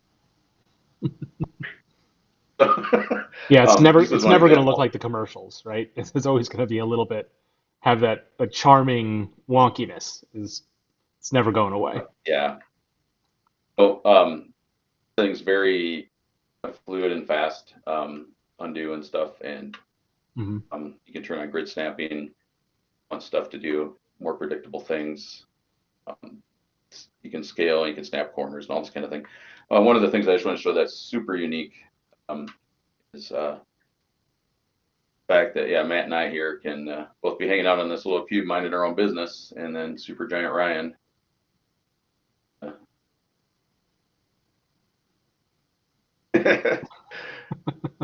And, show us your uvula. Closer. Nice. Do some dental work. So it's actually super common to see like he's giant or somebody goes really tiny to try to align something. And there's just people floating around the world at all these crazy scales. And it's a unique thing. Some of this motion that you can see me doing made Ryan sick approximately every 2 hours. So I am no longer the most sensitive VR motion of anybody. I'm the second most. And so it blocks your peripheral to prevent that. That's kind of an old VR trick, right? Yeah. So really, yeah, we just got some tech here to show that we were working with. But any kind of questions? I guess one thing that's really interesting is we love this physics so much we pushed it farther than we're allowed to. There's quotas for things like this. Oops, let me box in our world here. Let me just get rid of this. Yeah. So what you'll notice is a cabin to my left that is a standards physics system. Like, well, it's sliding off because of course it is. It's on a triangle, and you're like, that's not the least of the problems. The problem is it explodes after a while. The penetration, the gravity, and then the force comes and destroys everything. If we watch it long enough, it'll explode again. So what we did is actually put together a crazy script that is inside of one of these volumes, and everything inside it to sleep as soon as you run the world. Sleep meaning turning off the physics. And then as soon as the hammer goes inside this inner volume, it wakes it all up. And the interesting aspect of that is the quota system that you have for physics looks at the objects as the world starts. So we're going to attempt to publish something that exceeds quotas in gameplay, but not as it's loaded. Just to see what happens. Yeah, right. Test the limits. See how that goes. Yeah. Because in our play testing, it was okay. I think if everybody has good there's probably a lot of margin for people with bad networks or busy home networks and that kind of thing. Yeah, it's interesting that like as a sort of a play around environment, it has a couple of like has rules you have to stick to, like how you align things and how you expect to work with stuff. But then at the same time, it allows you to do things like put physics to sleep on like that seems like I mean, speaking of the theme of duality, it seems like they're kind of coming at it from both ends of trying to make it as easy as possible to use, but also giving you more low-level control than you're used to in a system like this. And if anybody's used Rec Room, it comes with, like 200 or 300 predefined objects. And they've already got a market up and running where other users can sell you objects to use. This doesn't do that. They give you very simple examples and very detailed examples, and you can pick which ones you want. To either imitate, or you can just start with what they have. The other thing I forgot to mention is they're thinking in the future. So these are actually subdivision surfaces. You can make out polygons, but that actually changes on the fly. And so that's an interesting thing too, is the geometry changes as needed. These we picked ones with whoops, too close. You see the beveled edges. They're subdivision as well. It turns out Quest 2 has plenty of GPU power and not nearly enough CPU power compared to a PC. Everything that's static gets baked into one giant mesh, and then the ambient occlusion is computed on the server. If we were to move these objects, you see the shadows update like a second later. Yeah. It's interesting. It's interesting to see what the next couple iterations will be, and if they can kind of be super compelling. Because today it's not a master of any one domain. Right, right. They're not designing for a specific hardware spec. It seems like they're trying to scale to different and maybe design for future hardware specs.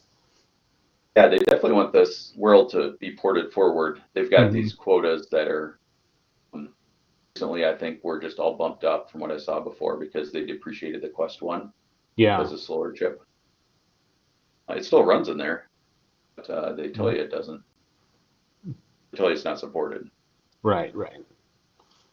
Yeah, the gestures. So the next headset will have tracking. Now that they have to come up with weird ways to manipulate people's faces by using your hands. Right, right. Let's do the confetti, guys. Confetti. Just ridiculous. It's really weird. So do you see what I think that there's a lot of this is a targeted at enterprise in a lot of ways, which probably explains why there's not a lot of there's not a lot of items in the marketplace. It lets you build your own. But what do you see as the potential? Could you build a full gameplay experience in this, or is it really much more about building social spaces that are interactive? Yeah, exactly. Light interaction. Mhm. You're always going to be bumping up against the walls. We went and played, shooting zombies and buying upgrades in the mall. Mhm. Everything looked like worse than Minecraft. Right. It's possible, but it's not good. And there's some name confusion because Facebook's renaming stuff about every 2 months. So this is Horizon Worlds. Horizon Workrooms is the thing targeted at business, Mhm. and that is kind of like a Discord with avatars is one way to think of it. Mhm. Yeah, this is overrun by feral children. So if you go to the public spaces, they're gonna be screaming and running around you. Yeah. Well, We that's don't who go to has the public time for spaces. these things. So. Yeah, that's exactly it. Yeah. Yeah. Any other questions?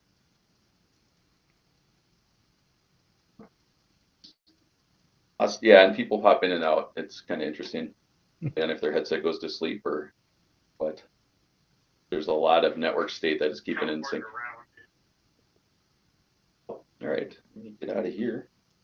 Kind of shows that the more things change, the more they stay the same. You know, like there's the VR space is there's so many more capabilities than there was 5 years ago, but a lot of the same core concerns that people had when they started building like this kind of are still around. Haven't really been solved. We've really just been dealing with it, and maybe dealing with it is the solution. You know, working around it. Yeah, I mean, for people that did VR in the early days, 2013, 2016, for this last wave, you have the same capabilities. They're just now $300, and yeah. Instead of updating Steam and flipping audio configurations around for an hour, you push the button and it boots, and then you put it on your face, and you're in VR in 10 seconds. Mm-hmm. And then I had to get a Facebook account to do that, but that's changing, sort of. Great. Well, thanks. Yeah, thanks for showing it. This online stuff on. It was a lot of fun. Well done getting the demo working. Kinda. Well, it's an extra challenge. All right, up next, we have Sugar and Spice.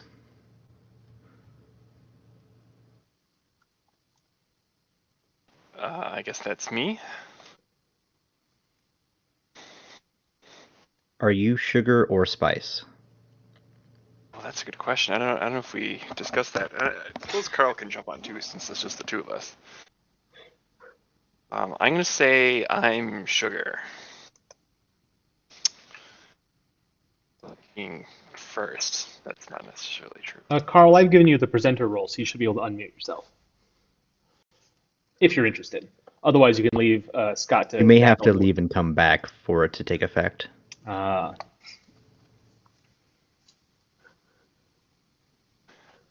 More ready. All right, we got rid of Carl. The trick worked. Oh, he's back. We can talk about him. Okay. Oh.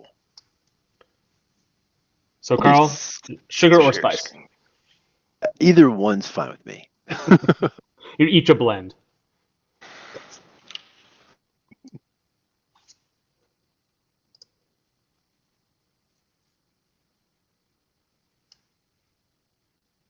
Right.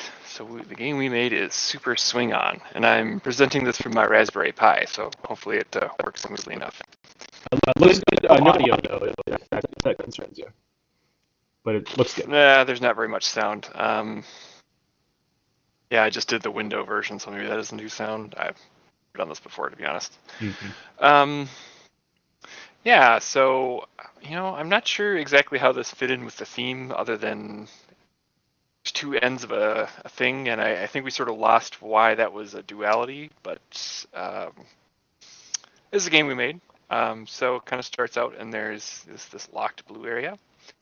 As you can pull the two pieces together to sort of jump, and you can swing back and forth, and you can grab the next hold and use that to move around.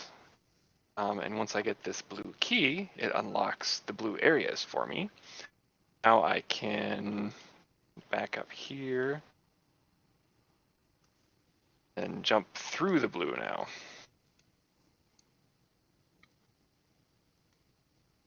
Here you can kind of do some swinging.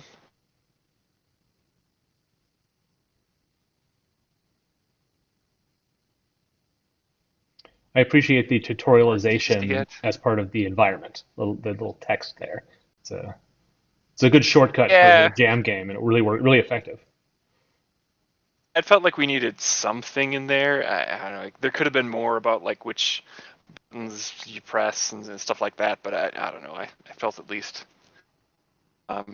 these handholds or the handholds, these holds that are color specific. So this brown one I can't grab with the yellow ends. It doesn't affect me to grab on. So I figured there need to be some sort of indication that wouldn't work. Mm-hmm. Move through here.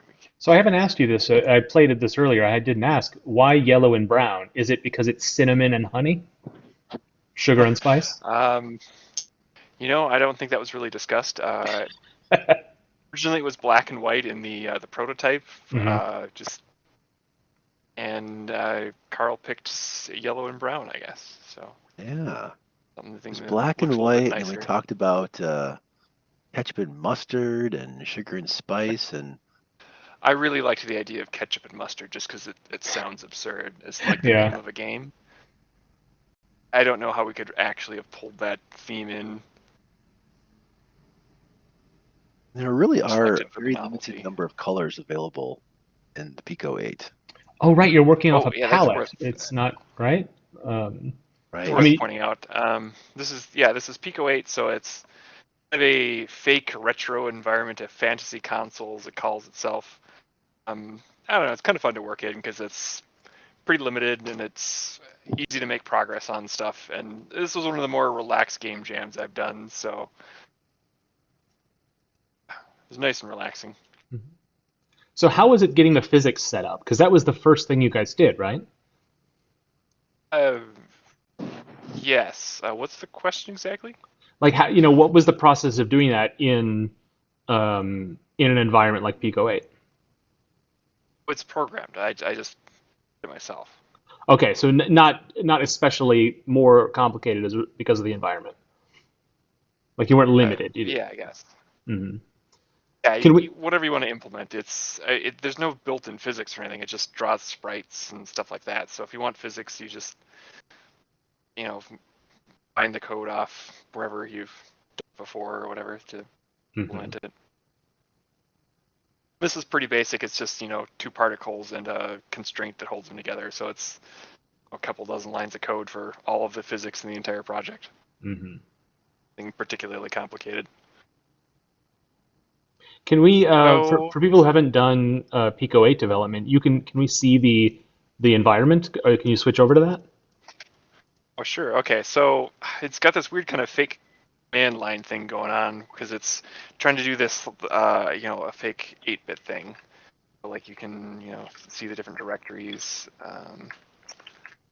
This brought me back to my DOS days from the Tandy 1000 years ago. Gosh, let's just open up. Okay, And then so at that point you can kind of hit escape, and it pulls you in. There's a code editor that's you don't really want to use. I used an external editor, but it's, tabs and that sort of stuff. Mm-hmm. A little graphics editor that you can do, and then there's a tile map editor that's built in that lets you make tiles and stuff pretty easily. So if I switch back to our game,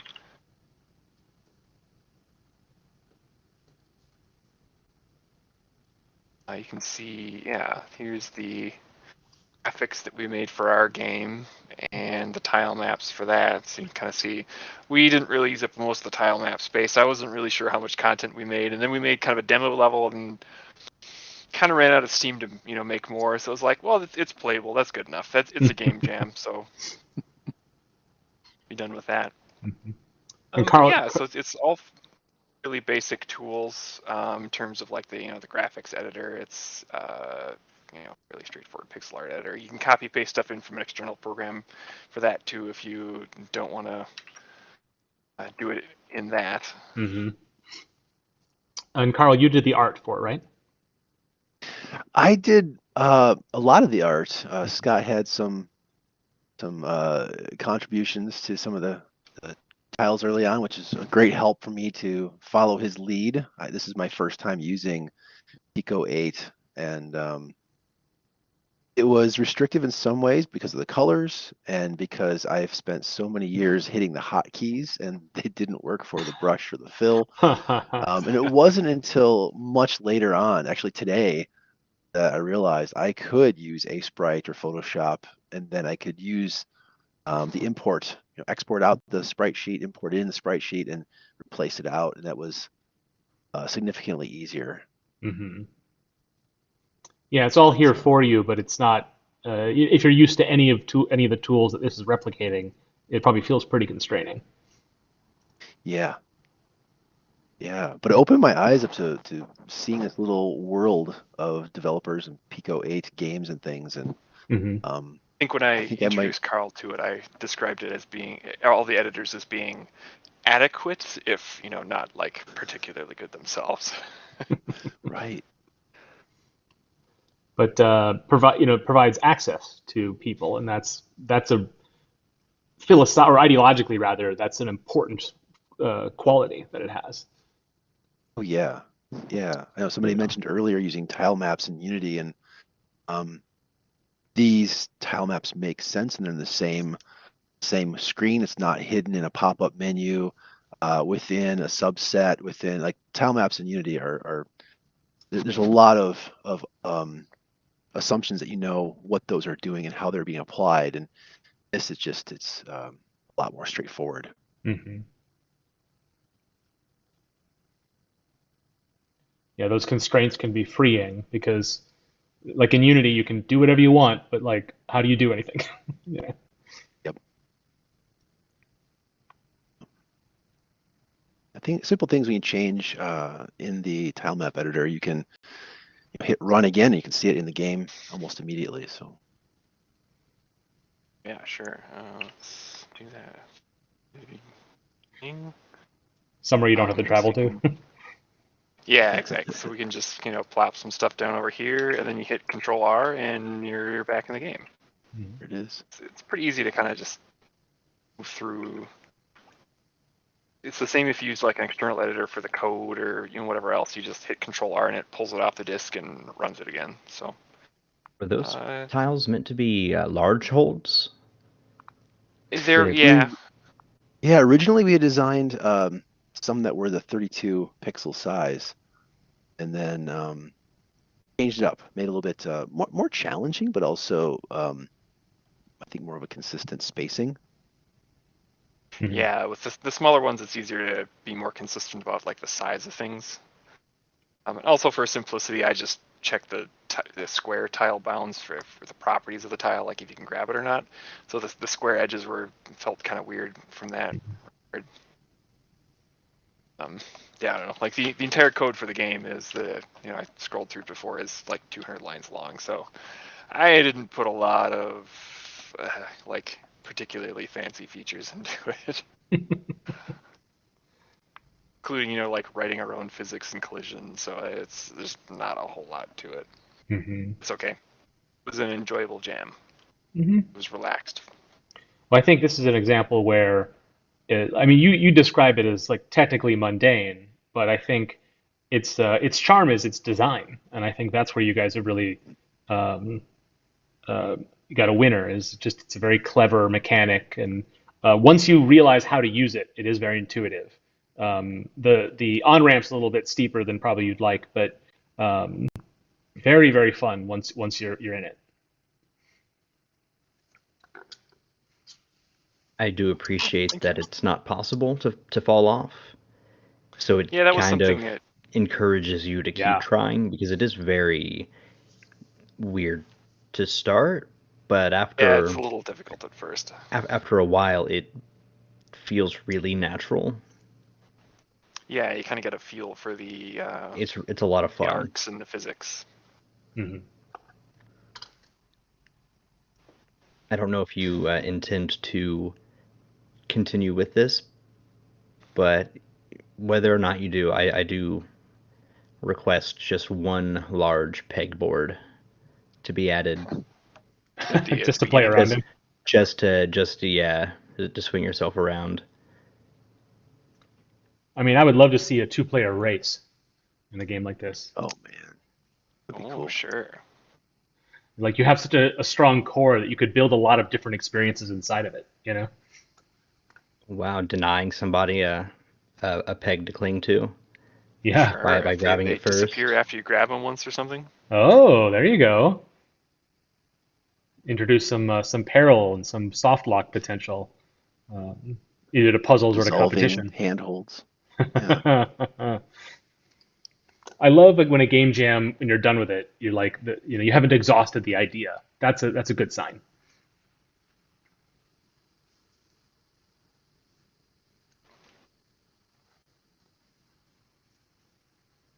Right. Well, that is our game. Is there any questions?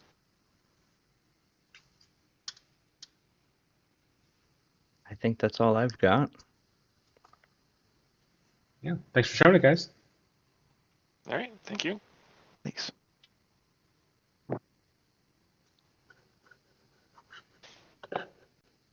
All right, and the last game that we've got this evening is from Red Shirt Ruckus.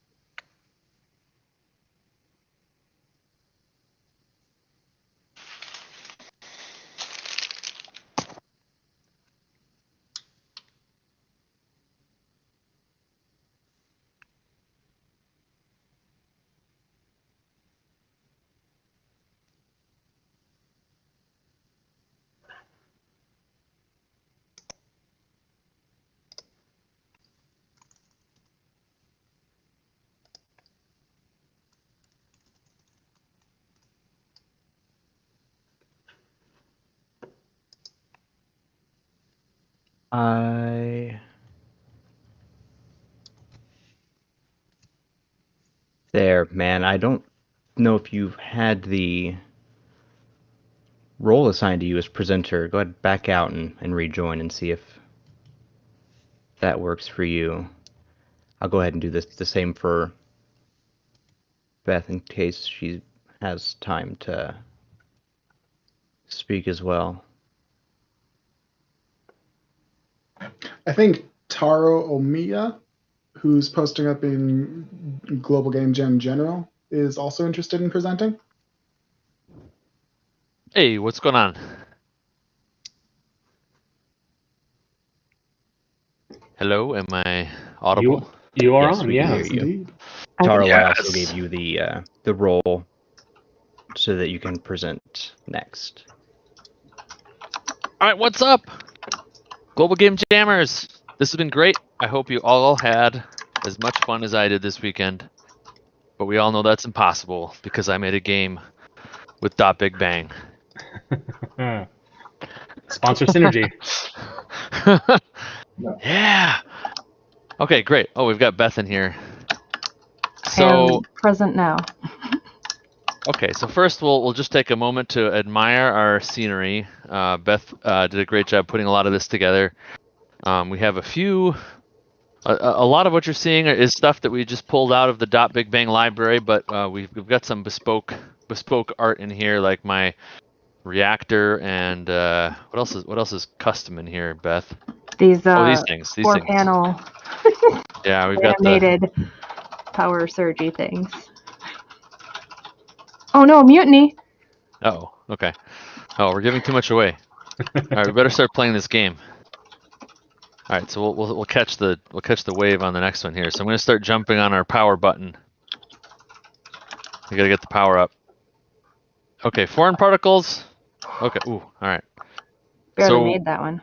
What we're doing is we're attempting to avoid bad things happening to our ship on our, I don't know, whatever we're doing. I don't think I ever even thought that far into the concept. So the idea is that we've got no white science. We've got different jobs that we're attempting to do, and I've got to keep the reactor running. I'll jump. You do that. Yeah, and so she's keeping the reactor running now, and foreign particles. Oh crap. Okay, so I gotta divert the power to make sure that we're keeping our ship safe. Safe from things. Shields. There's all kinds of external threats coming in.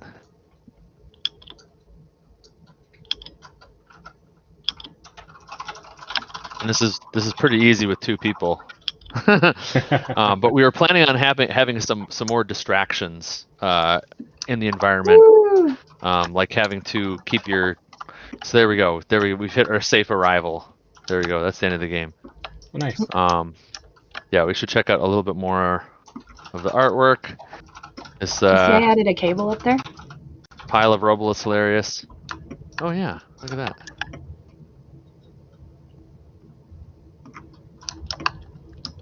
This corpse under here is their initial asset that they give you to play around in their asset builder is a guy. It's a person. Somebody sliced his shoulder and head off and named it Mr. Default Burned. So I thought we kind of got to put him in there, and it does look like a little bit of a and there you can see Starship error. There's the failed state. So if morale gets too low, there's a mutiny. If the hull gets too low, your ship explodes. And that's pretty much it. It'll just kind of loop forever. And that's kind of the nature of these games. This system is a lot like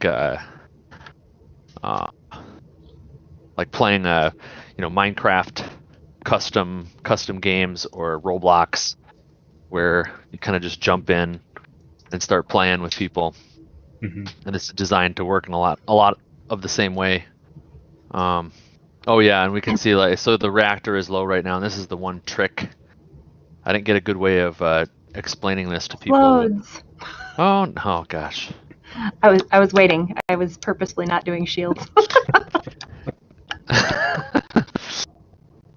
Okay, so one more, yeah, and then the one trick is so we've got no power, and I wanted to create more dependencies like this, but this is what I got in. Okay, so if I try to divert to weapons here, so because we have no power, we can't divert.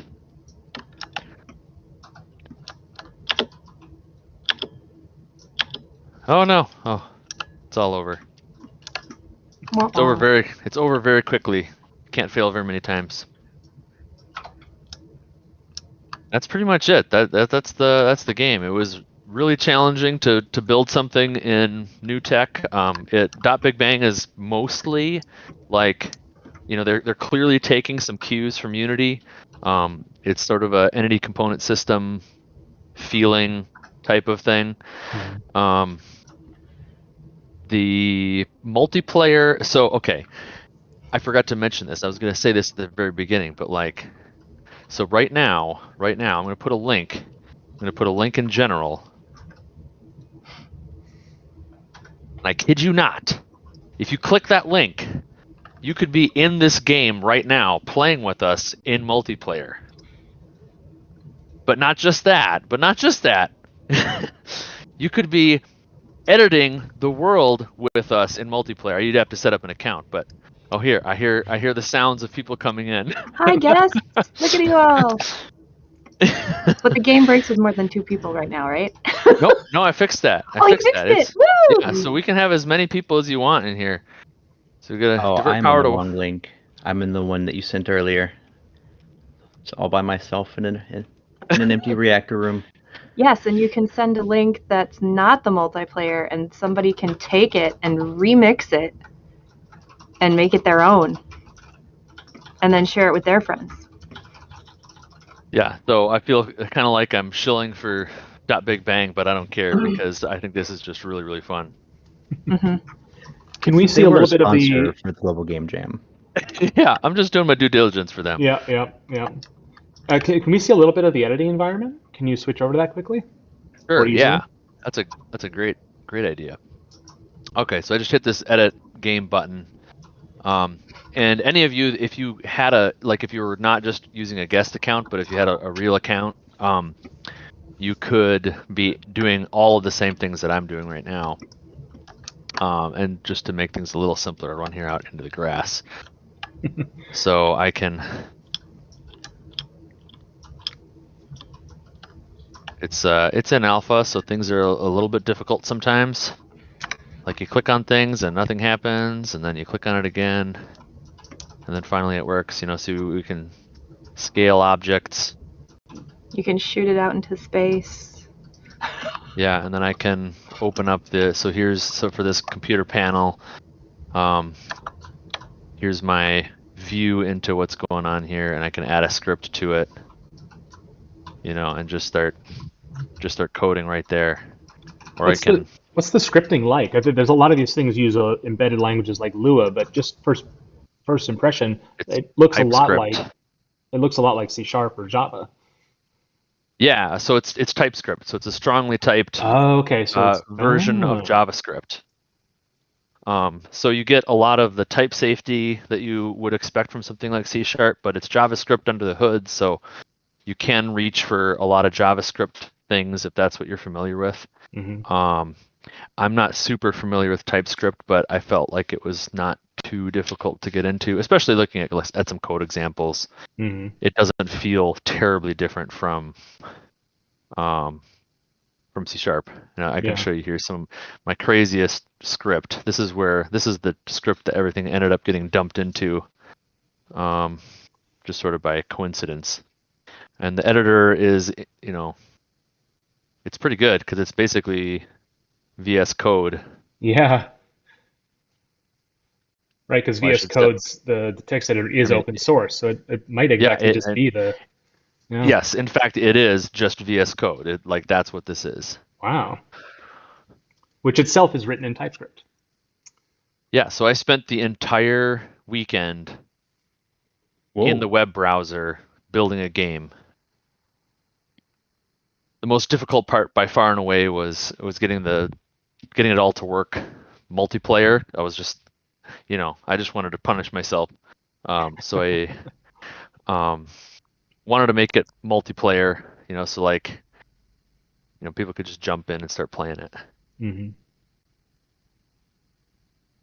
I think the next steps for this would be adding more activities, more distractions. I wanted to make it so that if you every time you do an action, it degrades morale, and then you have to go replenish your morale by drinking space cocktails. And the whole point being that if you're constantly having to go drink the space cocktails, it's forcing you to rotate the roles, because you could see immediately it was super easy for me to just jump on the button as much as I wanted, and then just have Beth go run the diverter. But if we have more distractions, more activities, and we're wearing ourselves out, then we have to go back and drink more space cocktails and rotate out, and someone else has to take our spot. So that could be kind of like communication a little more. Yeah, you could really chaos. make it it could really be an interesting multiplayer, really good teamwork challenge. There are games like it, but I think the tone you set is kind of absurdist in a way. Like the starship's always totally. falling apart, and a big part of why it's falling apart is that you're not doing enough drinking with the crew. Like, and like, Right. how do you like solve that as an equation? That's really interesting.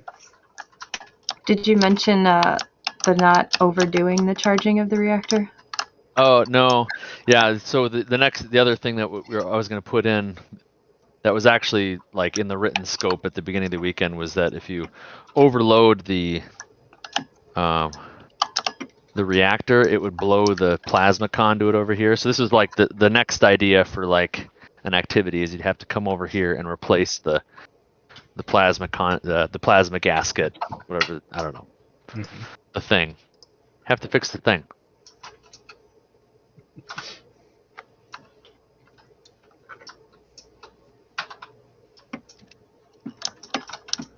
Something moved. Well, there's some people in here that I so set there's fire some to stuff your that's probably building. moving.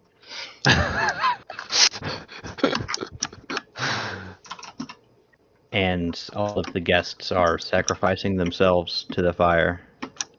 Oh, good.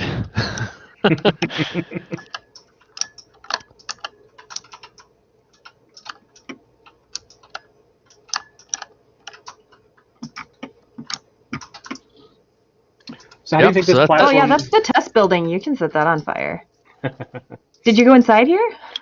I did. I was First draft. interested in seeing all the differences. So how much experience do either of you have in similar sort of social building systems like Minecraft or Roblox or Fortnite, and how does this compare, either its potential or its direction? Oh, David? Yeah, there's a lot of I don't have a whole ton of experience building for that kind of thing. I've played a few of them.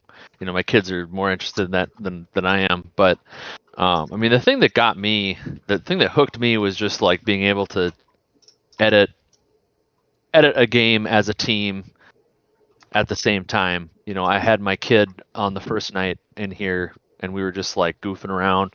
He was dragging scenery out and placing it, and I was writing scripts to make things happen. It was just a ton of fun. Yeah, in terms of like it's like, and I think that's like the big advantage. Like that's the selling point. How it compares in terms of power.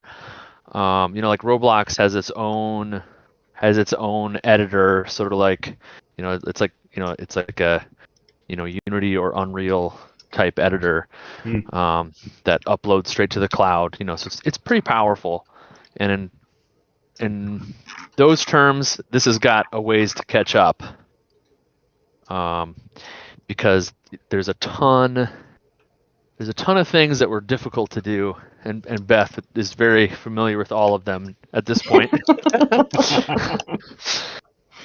Because it was like, if I share this link, like, can people just can they just come and like start changing all my stuff? And it was like, I mean, yes, well, they did. yes, you can.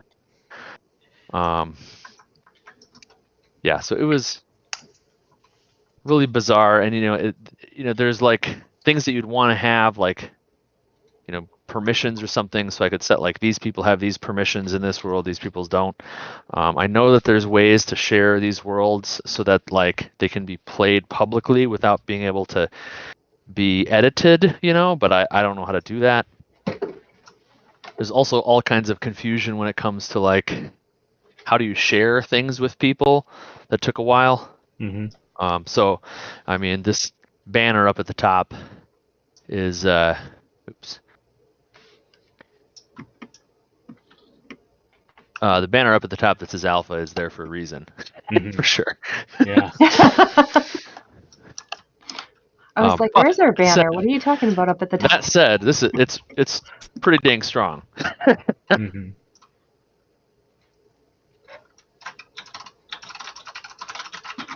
Yeah, there's a lot of just pre-made stuff. that you can just pull into the world. Mm-hmm. Which, I mean, I so, can't design an actual starship without just Yeah, I plugging think stuff together. like with this kind of game, everybody's Hello World is an obstacle course, and that's pretty simple. You just drag stuff out. The colliders are there by default. Respawn is there by default. Lots of stuff like that. Mm-hmm.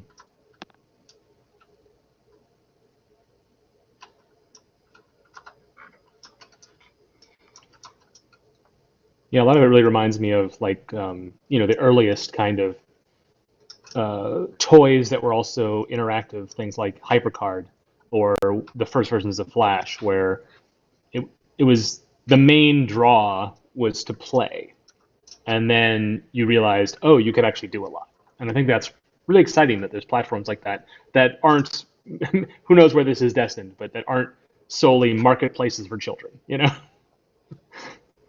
We'll see this when it lands. There's time. Yep. Give him time. Yeah, I think in time though, this is something like this is going to be my go-to type of thing for a game jam, just because I just have so much fun just inhabiting the world, and especially working remotely, Mm-hmm. having your people embodied in your editor is really fun. Oh yeah.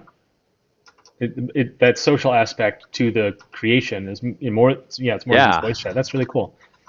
Yeah, you can see oh, they're over there building the canyon out, and this person's over here doing this, building this part out. And I think also the way that they created the scripting system is actually kind of clever too, because it's really based on, it's like an event-based thing. So if you want to communicate script to script, you're doing it through events. And what that forces you to do is to make just everything super decoupled. So you can just sort of, start publishing events around what you're doing, and listening to events that are out there. And you could have multiple developers scripting out some pretty complex things, as long as they're kind of coloring within those lines. Yeah, it's a way to teach encapsulation. That's really interesting, and encouraged architecture. It takes a lot of people to find their way there, but it looks like this is forcing you into it, which is really cool. Yeah. I really appreciate that this is the only time so far that during the presentation everybody being presented to get to show up and run around. Yeah, Zach was talking earlier about just how much cheaper VR is, but this provides a lot of what that experience provides, because so much of it happens in your imagination. It's not that much worse that it's on your screen instead of stereoscopically in your eyes.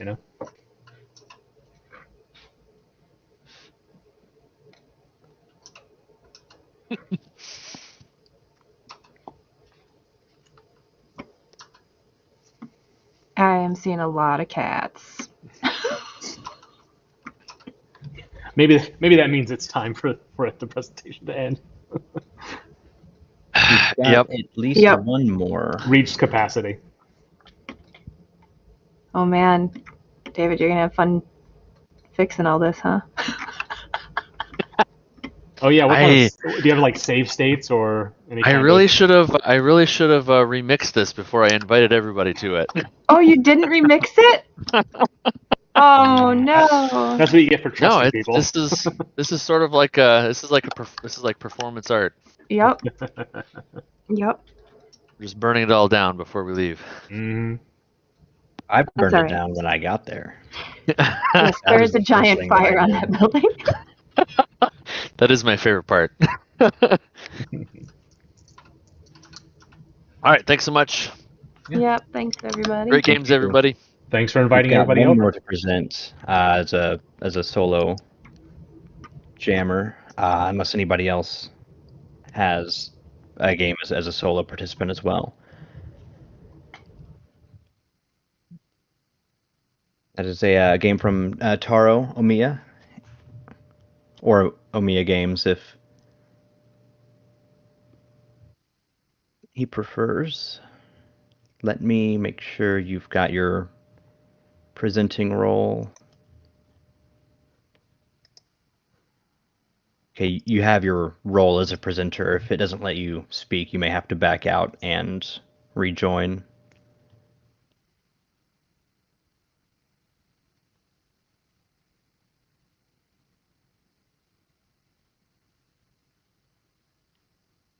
There we go. Everyone hear me? I can hear you. Yep, we can hear you. All right, cross fingers this works because typically, does that the right project? Anyways, yeah, cross this works. I've been having nightmares after nightmares on getting this to work at all. Does everyone see the Unity screen? Yep, looks like it's working. Yes. Okay, so let's see if this works. Okay, I got the resume working. Hopefully you can hear the music too. Yep. So, oh, by the way, epilepsy warning. I should have started with that. Yeah, this there's gonna be a lot of flashing things, so be warned.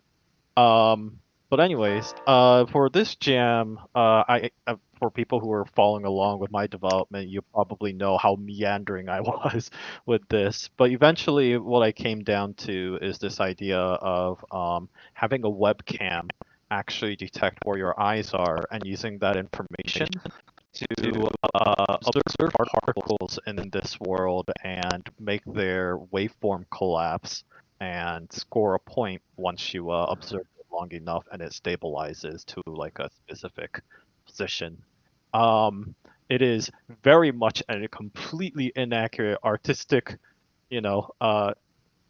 artistically interpreted idea of quantum physics. So do not take this in any way, in any degree of scientific accuracy, because I most certainly don't understand quantum mechanics any more than next stranger on the street. But anyways, so here it is. I have the 111 seconds left. There's a you're supposed to observe as many particles within 2 minutes. So let's go with it. So you can see like there's these particles that eventually stabilizes as you stare at it long enough. And you can see the score increasing on the top of the screen as you do so. So that's the basic gist of it. Unfortunately, I do not think the webcam portion of it itself is actually working on the build that I uploaded on the Global Game Jam website. If it does work, let me know. I don't think it. In my testing, it has not, so I apologize. But yeah, I've been having just many problems with Unity's way of implementing webcam technology. So.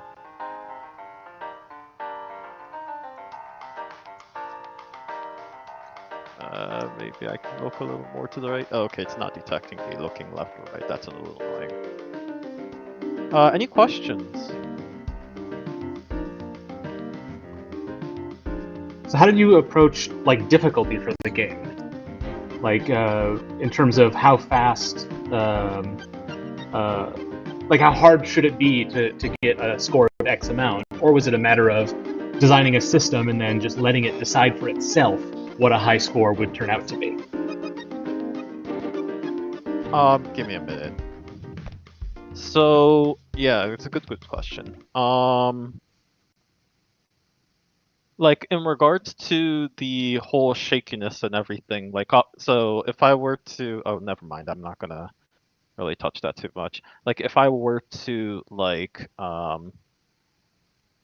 open up like what each particle thing looks like, you might notice that I have like this extra circle boundary, spherical boundary that actually is what I'm using to check to ray trace and to see like how large is this circle and to determine whether you're actually staring at it or not. Mhm.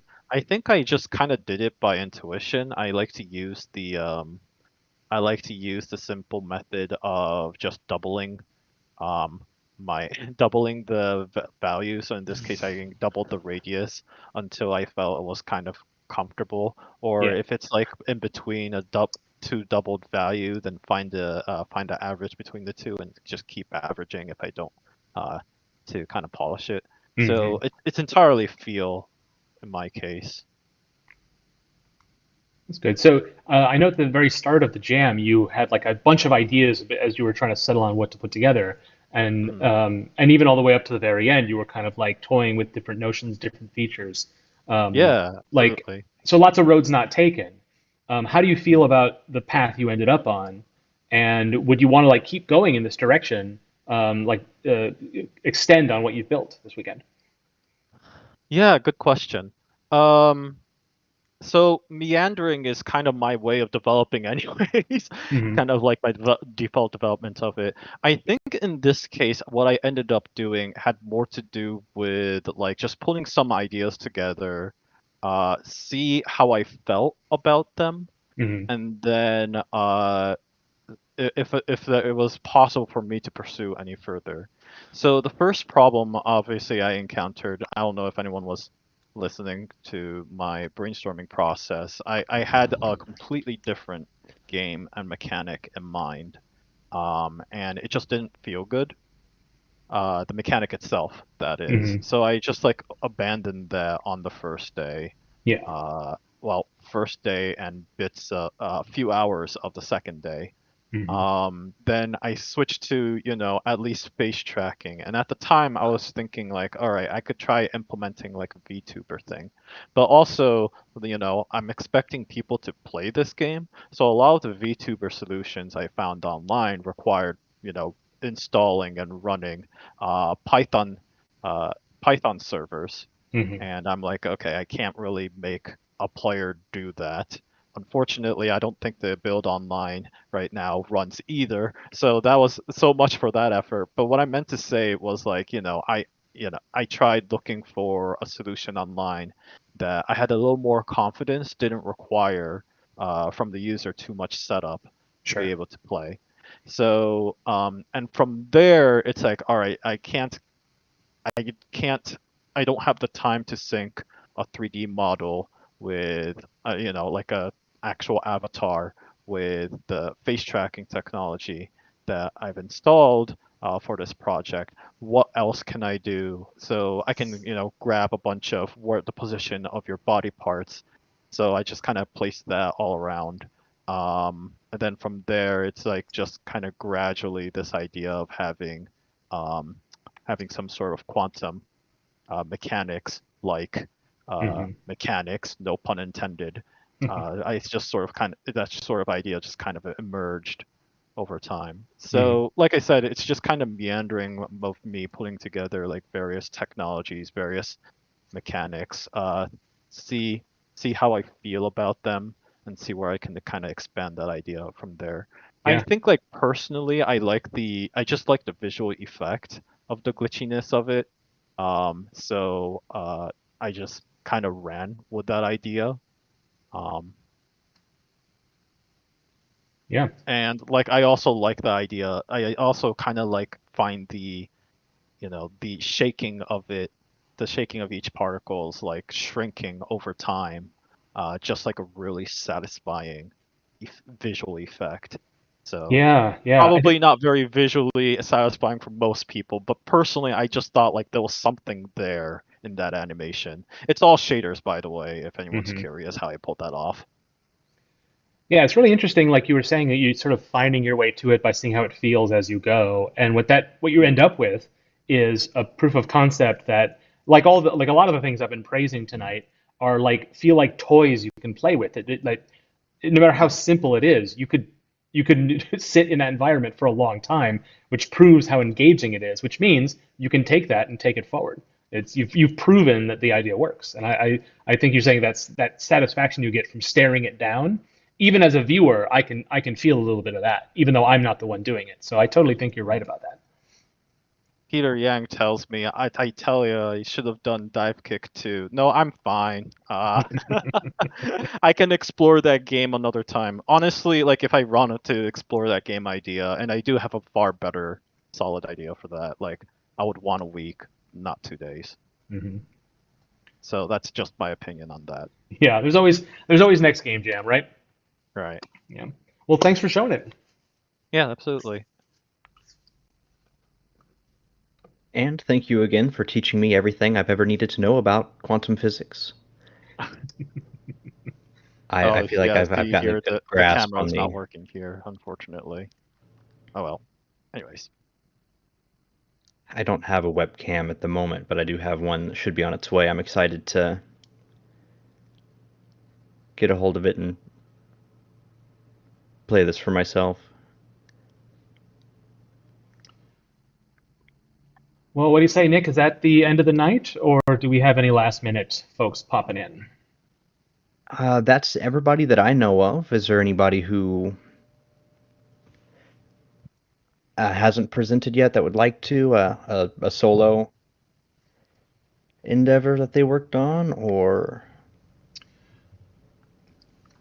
Well, if that's you, or you were one of the teams that presented tonight and want to do a more lengthy, more detailed postmortem, we invite you to IGDA TC's Gamedev meeting in February, which Beth helped me out, but I think it's the 8th-ish or something. It's the second Wednesday of February, where we will be doing postmortems for Global Game Jam. So everyone's invited to do your own, a little bit like what we did tonight, but maybe getting into some more of the details and having as many of your team to talk about their contributions and maybe lessons learned and plans for the future and between now and then that get your mind going.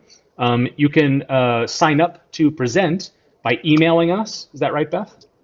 Yes, it is February 9th, would be the second Wednesday this year. Okay. And the email is in the info, but I will pop it in the chat one more time.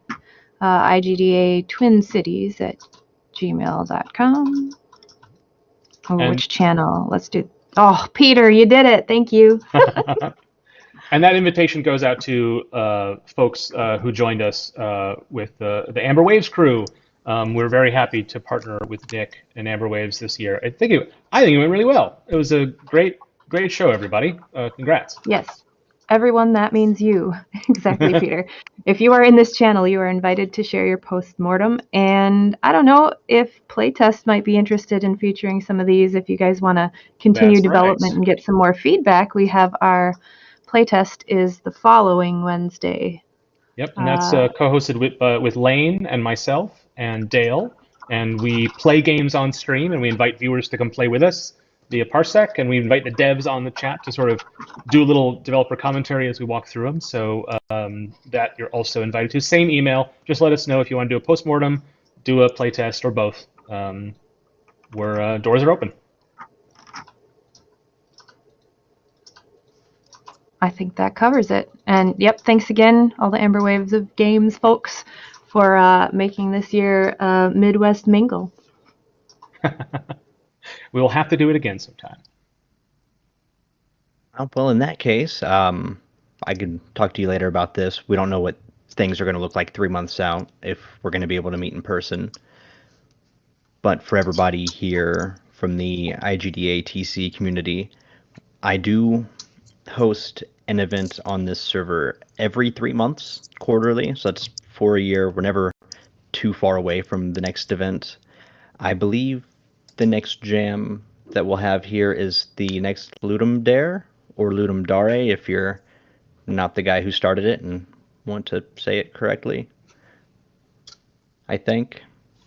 I still don't know how I'm supposed to say it. I think officially you can say it however you like, but I think most people say Dare. That's the best decision. Because it's like pseudo-Latin, you know. But officially, no one is wrong, however they say it. That's good. I appreciate that. That's the spirit of the game jam, right? All paths lead to success. As long as I learned from how I said it.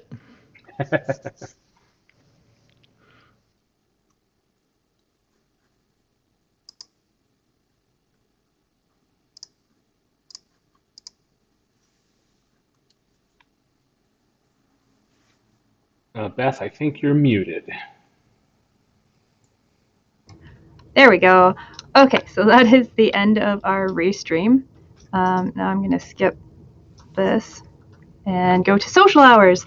So unless, Mark, do you have any other adieus for this meeting? I have no further adieus. All right. So anybody who's hanging around, if you want to hop into either the St. Paul or Minneapolis voice channel and chit-chat a little bit. Otherwise, have a lovely evening, and thanks for coming.